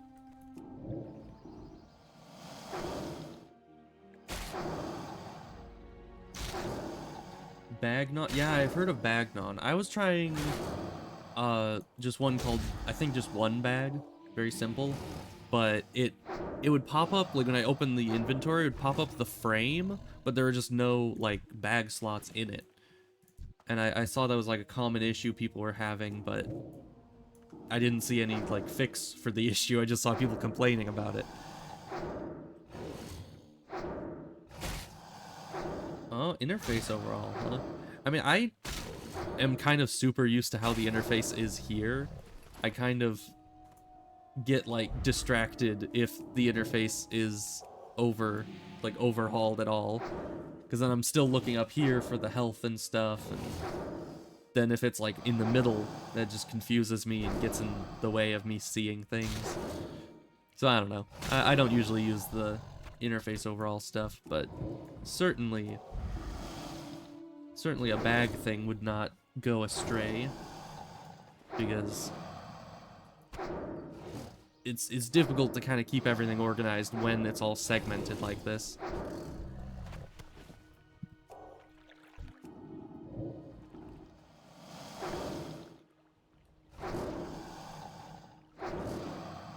Really? Interesting. I mean, I guess, yeah, I could get an overhaul thing just for certain parts of it and just set up the interface to look a lot like it does normally. Probably. It's kind of how I do it in Asheron's Call, because at a certain point in development, they decided to make it so every piece of the overlay you can move around and customize, and I just always set it to as close to the original setup as possible. Because like, I don't want to customize it, I want it to be how I'm used to.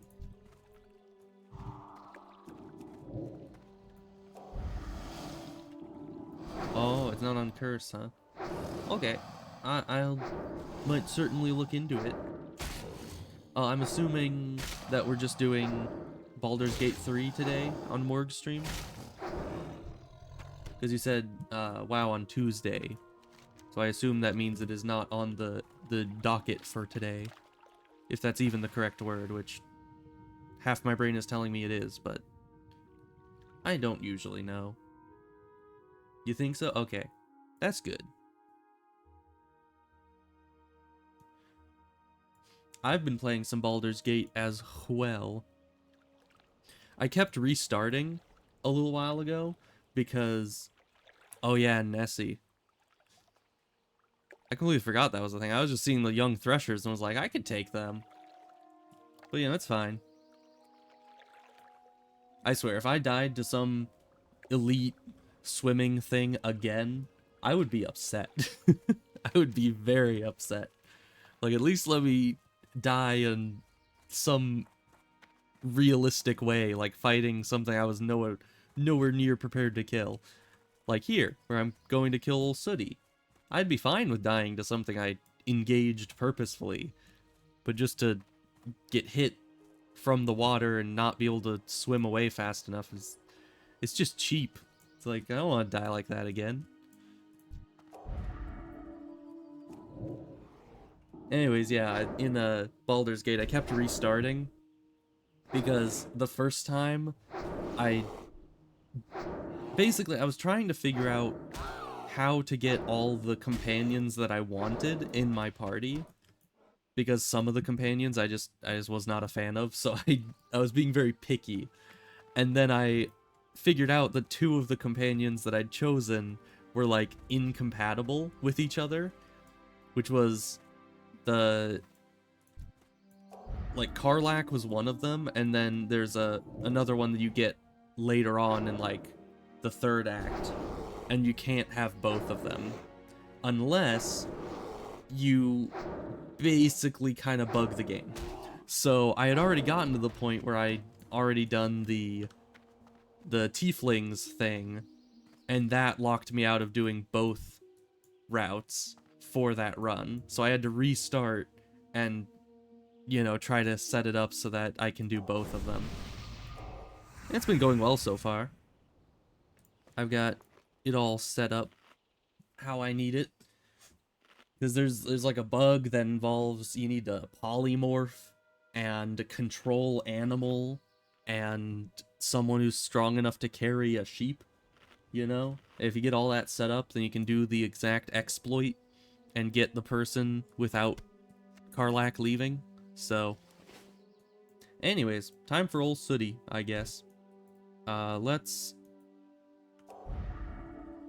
put some things on, drink, see if we can't save some, like get some extra health at the beginning. And then we just go in. Okay, we hit with that. 2 hits exactly for my shield to break. That's not very comforting for sure.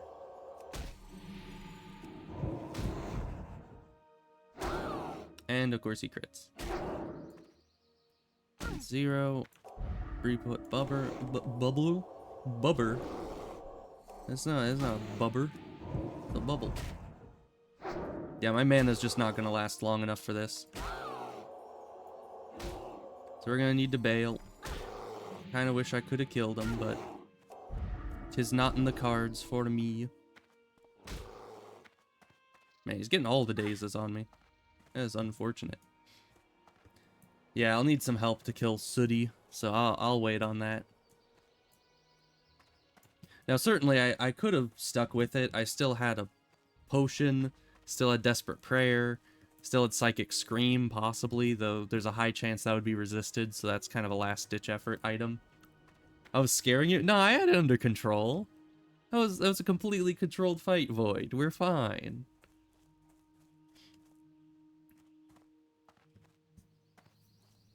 I mean, to be fair, it probably could have gone wrong, but as I said, I still had a potion, I still had Desperate Prayer, Psychic Scream, you know. You lost 3 characters in 2 weeks, you're on edge. Yeah, I could see that. Oh, I was meaning to ask if I can... Oh, you have to stand right there. Thank you. I've been meaning to ask. As you can see, I'm doing herbalism again, because it makes you lots of money. But I once again have like 3 stacks of Peace Bloom and 4 stacks of Silverleaf. Do you still have a character that might need those? Because I can send them like to your bank alt, and you can distribute them from there, because I don't really have any use for them. Other than maybe selling them at a couple copper profit, which isn't at all meaningful, you know?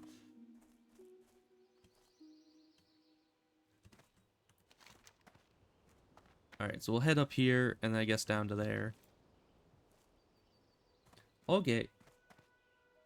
Yeah, so I'll just send them to your bank, and you'll sort it out.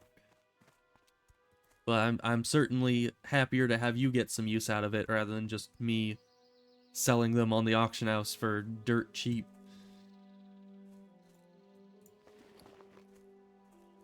Same with Mage Royal.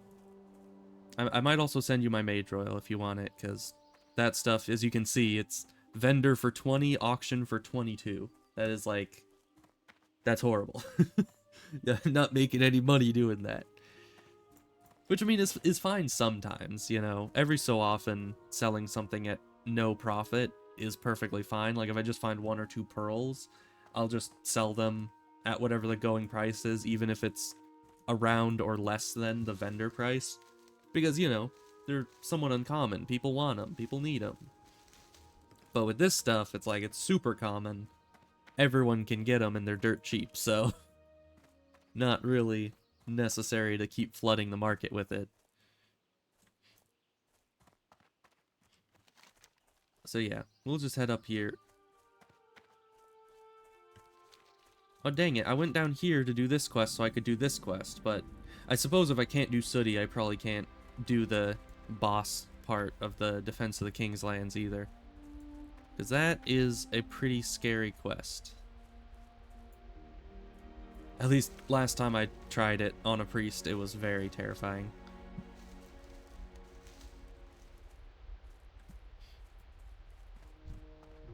Yeah, he's fine. I don't know why, just my healing instincts make me see anybody who's in combat of any kind, and I have to, like, click on them to ensure that they're not dying. You got my attention.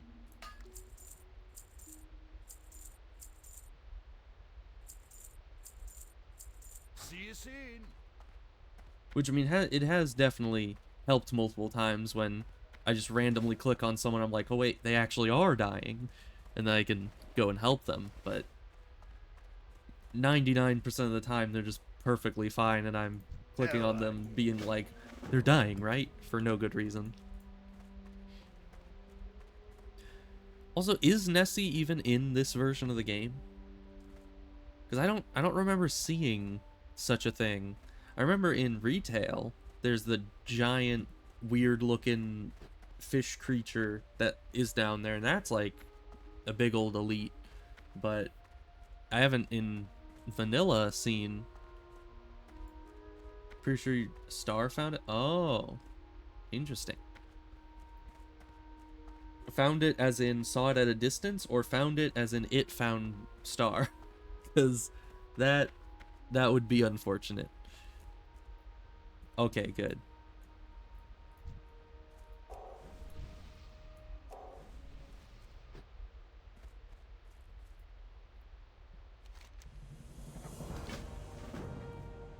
And I think we just take this back.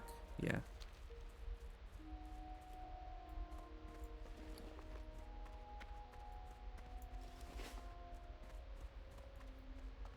So let's see. That's pretty much everything we can do in Lochmoden, because everything else is elite quests or that.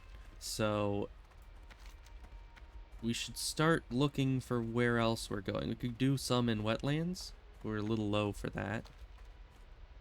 We could probably the best idea is to go down to Lakeshire, do some of the stuff around there until we're of Dead Mines level, and then spam Dead Mines for like 5 or 6 dungeons until we get a few levels from that.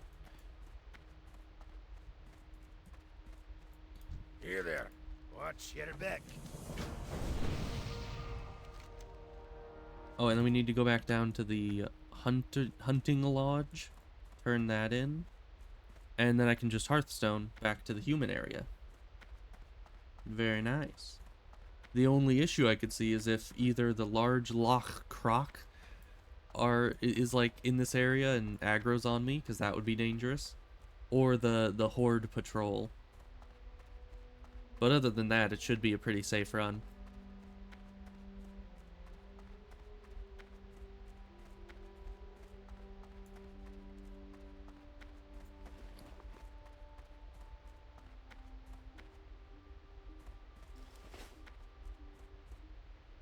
Man, I need to send some of this gold to my mule. Just carrying around like 5 gold at this level is kind of risky. I don't want to lose all that. I don't really need all that for just the training.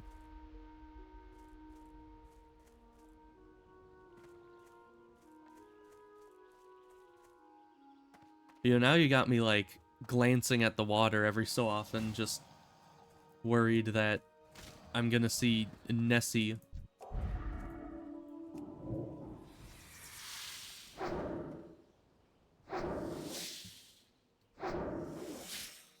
Which is funny, because I was already paranoid enough about the water, you know, seeing as how I had the coral shark incident, so... you know, now I'm just gonna start staying away from all sorts of water.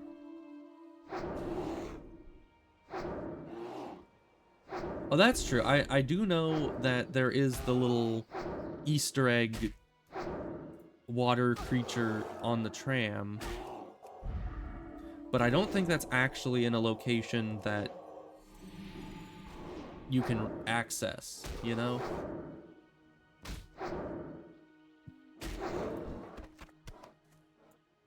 But I could be wrong. I'm not sure.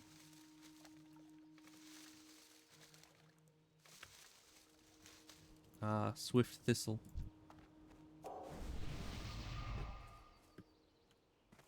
And more Peace Bloom. It's so weird how Peace Bloom grows, like, you know, there's Briar Thorns, Mage Royals, and then a Peace Bloom. You'd think that it's a little low level for this area, but apparently not.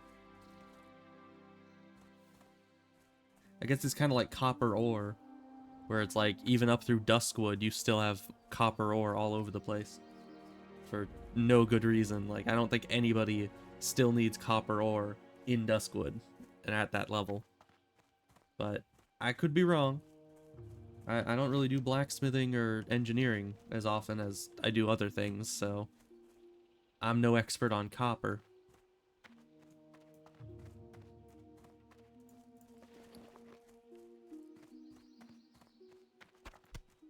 Let's sort these. Not a lot to sort because most of this I'm keeping, but that's fine.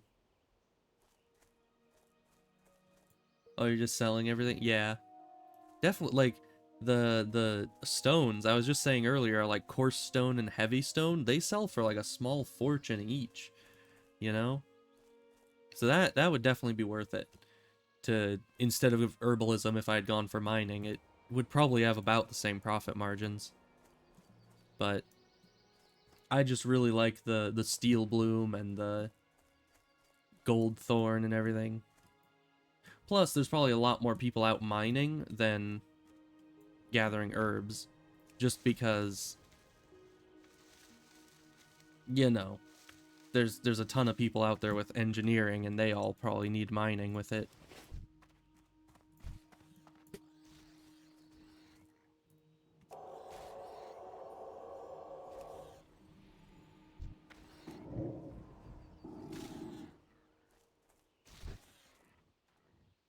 Man, that guy was...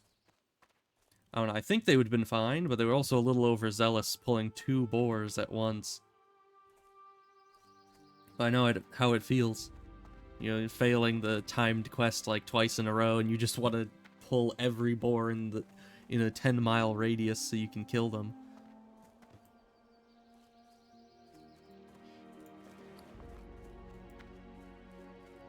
Okay, so we're almost there. Then we can turn in the quest in Hearth.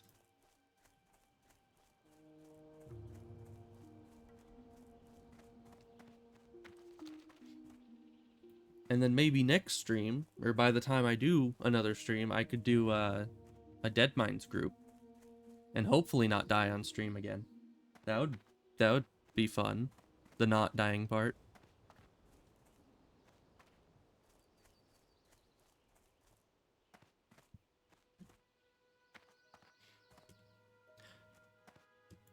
I do enjoy not dying. That is true. That is something that many people know I enjoy. Safe travels. I think we all do on hardcore. I've the finest wires in the land. He's the finest wares in the land, huh? Yes, he does have rage potions. Those are some fine wares. Although, I'm pretty sure every dwarf vendor says they have the finest wares in the land. That not all of them can. Because not all wares are equally fine.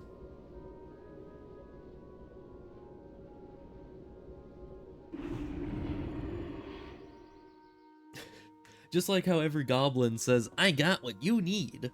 Like, how do you know that? You don't know that. You don't know what I need.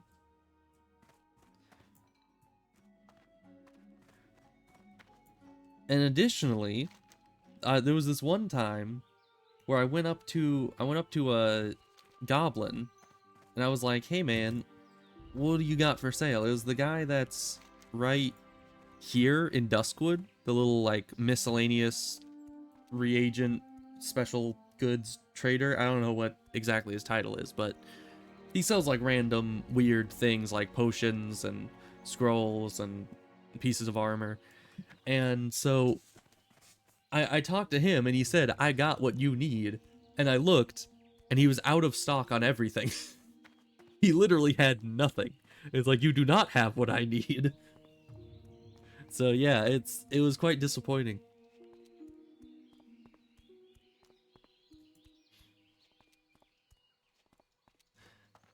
I don't know, do I want a hug from a goblin? I feel like they're gonna steal my wallet. You know? I mean, no hate to goblins, they're just kind of they're kind of greedy sometimes. I wouldn't really trust them near my wallet and all that. Oh, I was gonna say, if you guys are gonna be streaming WoW as well sometime, I mean, if I'm at all near the level you guys would need, if you're looking for a healer, I can definitely be a healer for that. Of course, that's assuming you guys would be doing like dungeons or something, but you definitely don't seem to be the type that enjoyed running into dungeons and hoping not to die. So yeah, I just wanted to throw it out there in case you guys needed a healer. I am probably generally available, because I'll probably be watching the stream, so... so I'll probably just be right there. But who knows?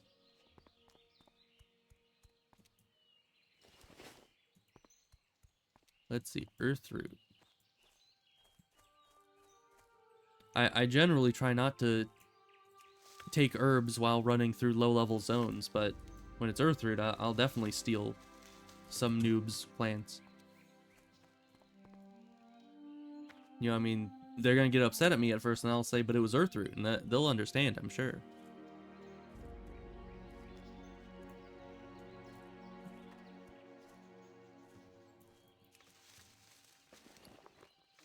Because, yeah, I mean, 2 silver 50 for each one of these.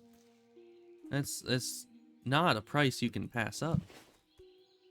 Except you probably could, because, I mean, later on you get like 20 silver per steel bloom, so that's like super cheap comparatively. But, you know, it's fine.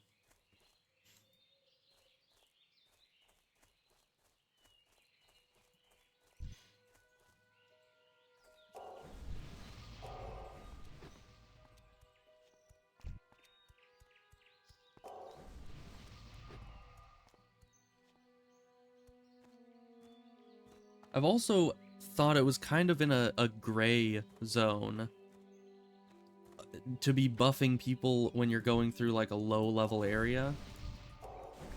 Because like my stamina buff is significantly better than the stamina buffs they would be encountering at this level. So like, would some of them feel it's kind of cheap to have a high level person go through and buff them with a super powerful buff, and then they're like invincible? But I don't know how people feel about that. I would assume most of them wouldn't care, and they're just like, hey, it's extra durability, we can kill things better. But at the same time, there's like that portion of my mind that's like, you know, they might think it's kind of cheaty. You know, I wouldn't want to make someone feel like they don't deserve the victory because they just had some high-level person buff them for it. But who knows? Maybe that's just my brain.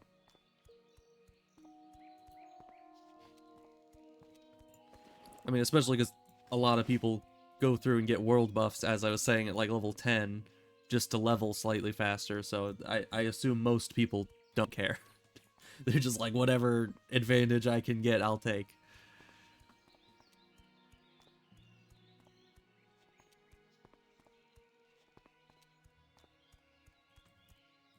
Really? Prowlers are the 50th deadliest thing in Azeroth. I would not have expected that. I don't think I've ever died to Prowlers. Although I have seen that one clip where a level 60 died to Prowlers. Because there's like that one dude that I guess was like watching a stream on his stream while sitting there, AFK near Eastwell logging camp for some reason, and he was a level 60 priest, I think. And he was just AFK, and a couple Prowlers were just attacking him. And his friend was sitting there watching it like, is he gonna come back? He wasn't even helping or anything. He was just like, man, this is entertaining. And eventually they just wore him down and he died. It must have taken like 20 minutes. I don't know. But yeah, it was quite the sad clip. Like, that's probably one of the dumbest ways to lose a level 60. Like, you would feel so stupid if you died like that. I don't even know what I'd do with myself. But certainly, it's probably not the dumbest way. I think it is certainly up there close to the coral shark death that I had. But I mean, at least that was just like a genuine mistake. Personally, I would not be caught dead AFKing in hardcore, no matter where I was. You know? Even if I was in the heart of Stormwind, I would not AFK a character. Like, if I need to go somewhere, I'd log out and log back in later, you know? There's no errand that's worth just leaving a character logged in. As far as I know. As far as I can tell. Light be with you. Light bless you.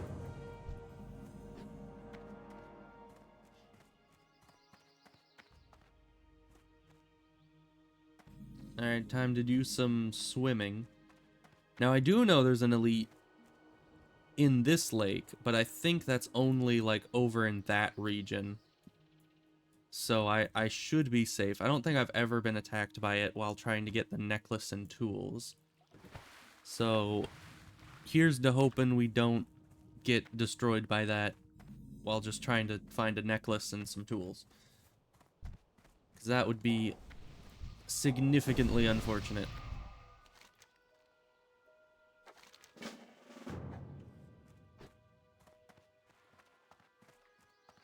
Let's see, there's the Defias Brotherhood over here.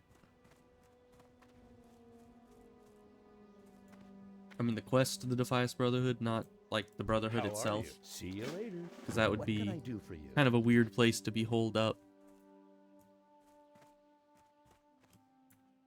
You need It's like, something? oh yes, our base of operations, the Lakeshire Inn.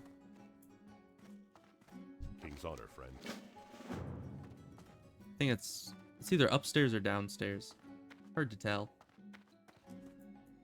Upstairs, okay. Greetings. Have a good one.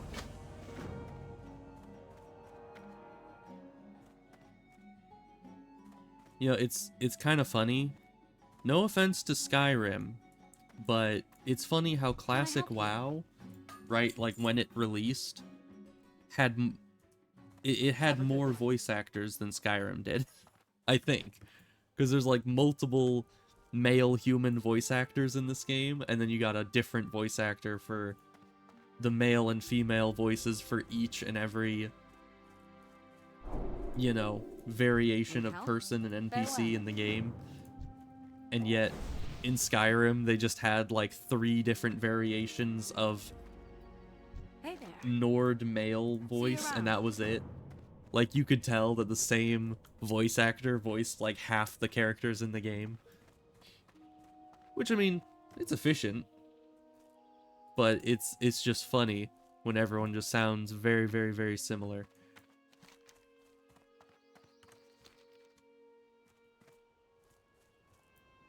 I Need should help? play Skyrim sometime. Safe travels. It has been quite a long time since I played it. Mainly because whenever I try to play it, Good day I to just you. Have a good one. end up Need help? not Be really careful. enjoying it. Because I've played it probably like 7 or 8 times. So I know every single quest. And like each one of these like playthroughs isn't just the main story. It's like I play hours and hours and hours of See you every around. single side quest, and just I play it so very thoroughly that Hey there. See you around. when I eventually get back to playing it, it's like I know each and every quest Greetings. very King's honor, well. friend. Almost just by heart. I can just autopilot through every quest. And that just makes the game, like, not nearly as fun as it used to be. When nothing is really a surprise or a challenge. It's just going through the motions of, you know, oh, we need to break out of Helgen. Oh no, we need to go into this cave full of vampires. Who knew there were vampires? Well, I did. You know? Like, you know, a game like that requires a lot of exploration to stay fresh, and if you've already explored everything, it's just kind of painful. But that's why I add like a million mods to it. And that can sometimes bring back some amount of like freshness to the situation. But certainly if I was streaming it, I would probably be able to play it differently enough that it would be interesting again. Like I could try a build that I've never done. Because I've gotten very set in my ways when it comes to stealth builds. Like I can't play anything except them. Mainly because the last couple playthroughs I've done were on legendary difficulty.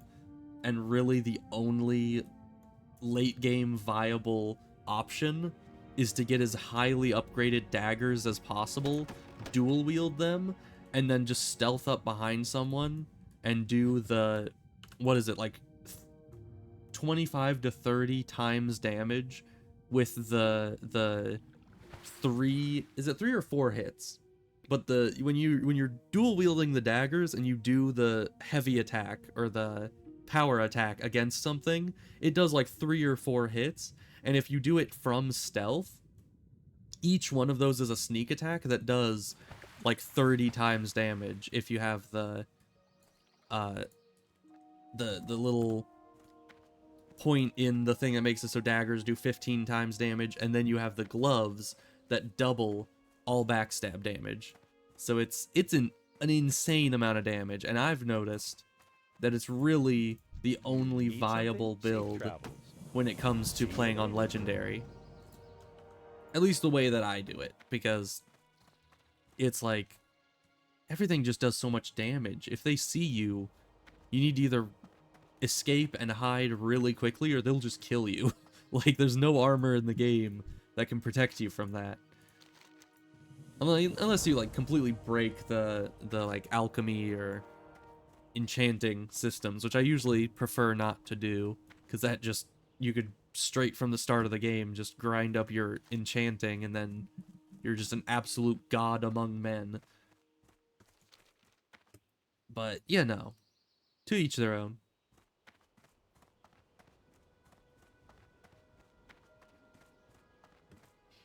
But yeah, I've definitely done that a few times with the legendary and the daggers. It's pretty fun, because it's like the epitome of a stealth playthrough, you know? It's not just, oh, I prefer to stealth around, but I could still kill things if I didn't. It's more like, oh, I'm either stealthed or I'm dead. You know, if I can't kill them in one hit, or at least hit them and then run away real fast, we're gonna die, you know? So it's quite nice. Oh, and then I would get the, oh gosh, I would get the invisibility spell. I think that's in the illusion tree, way at the end. If you get that invisibility spell, nobody can see you. And then you use the Dark Brotherhood boots that are naturally muffled, and so then you can just get no sound being made. You're completely invisible. No matter how high of stealth detection the enemy has, you're not there. So unless you bump into someone, they can't see you. And that's great. Especially because there's like different tricks you can do with the invisibility spell, like how the spell turns off when you open a door. But if it's a door with an animation, you can be invisible, click on the door to, like, start the opening animation, and then, you know, like, this whole time you need to be holding down the invisibility spell in your other hand. So you're holding the spell, you open the door, and then you cast the spell immediately, and that will, opening the door will break your stealth, and then you immediately recast it, and you'll be invisible on the other side of the door. Well met. So there's like a Careful, bunch of different little light tricks that you can do to make perfect invisibility completely seamless for the entire game. And I love it. It's my favorite way to play. But I probably need to play it a completely different way because, you know, I need to make it interesting.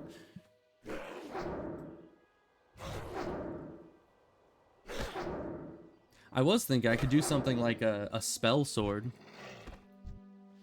Something where, like, I'm limited to only using the summoned weapons. You know, you can, like, get those certain spells where it's like, summon greatsword. And they're like Daedric level weapons, so they're not bad. But I could do that, where I'm, like, mainly a mage, but I can also summon those weapons and go ham on enemies in melee as well. So, who knows? I would need to workshop it a bit, probably. But that's probably a long ways off, because I am a sucker for doing things in chronological order, so I'd probably have to at least jump in and do like a few episodes of each of the Elder Scrolls games, all the way from Arena up to Skyrim, just to, you know, stay in chronological order, you know? Because it's important. You can't break the chronological order.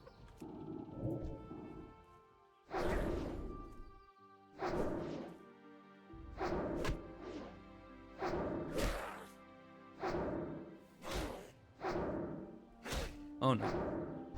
Okay, he died quickly. That's good. He just started running at full speed straight towards the big old Knoll camp. I was very worried. hi, another Knoll. You know, I'm a little busy here. It's like I'm pretty sure I heard some sounds of distress from this exact location. Don't worry about it, dude. Your friends are fine, I'm sure.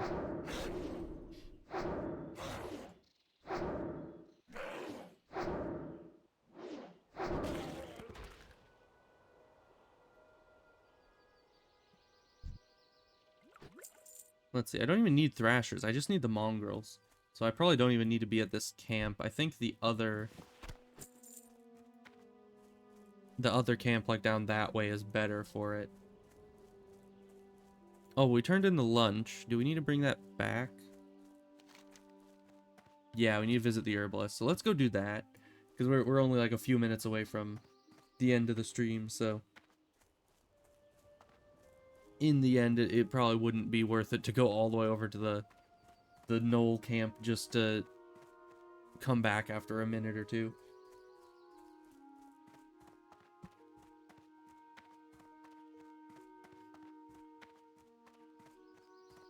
That was bruiseweed over there. Can we get that? Oh, we could. We can finally get bruiseweeds now. That is very nice. But yeah, let's go visit the herbalist. The one who trades in herbs.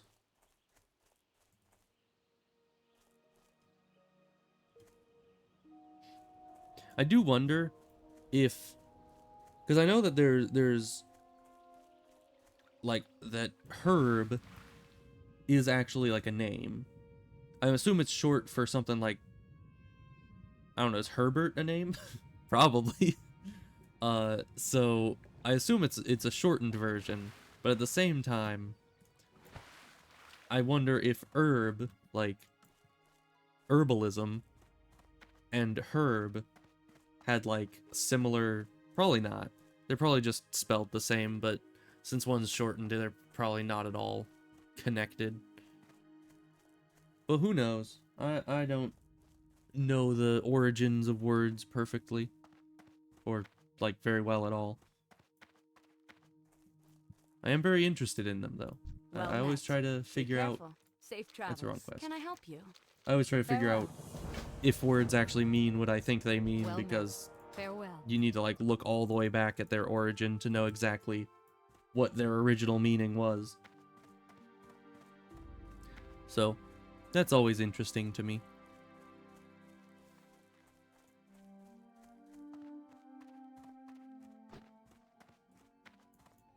Hey there. Have a good one. And then we get the fish. Yeah, that's the end of that quest line. Okay, well, Morg's stream has initiated, I guess is a word that I'm thinking of. So we're just gonna go to bed here in the Lakeshire Inn, and I suppose we'll raid over to that. I should get that whole thing ready, probably. Let's see. So at the ending screen, we go over here and do one of these.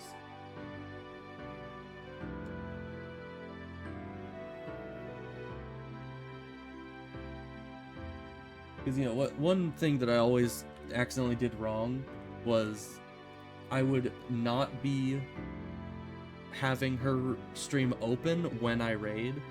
So I would always have like a 10-second delay trying to load up the stream after I already raid, which isn't very seamless. So, yes. We're gonna do the raid thing. There we go.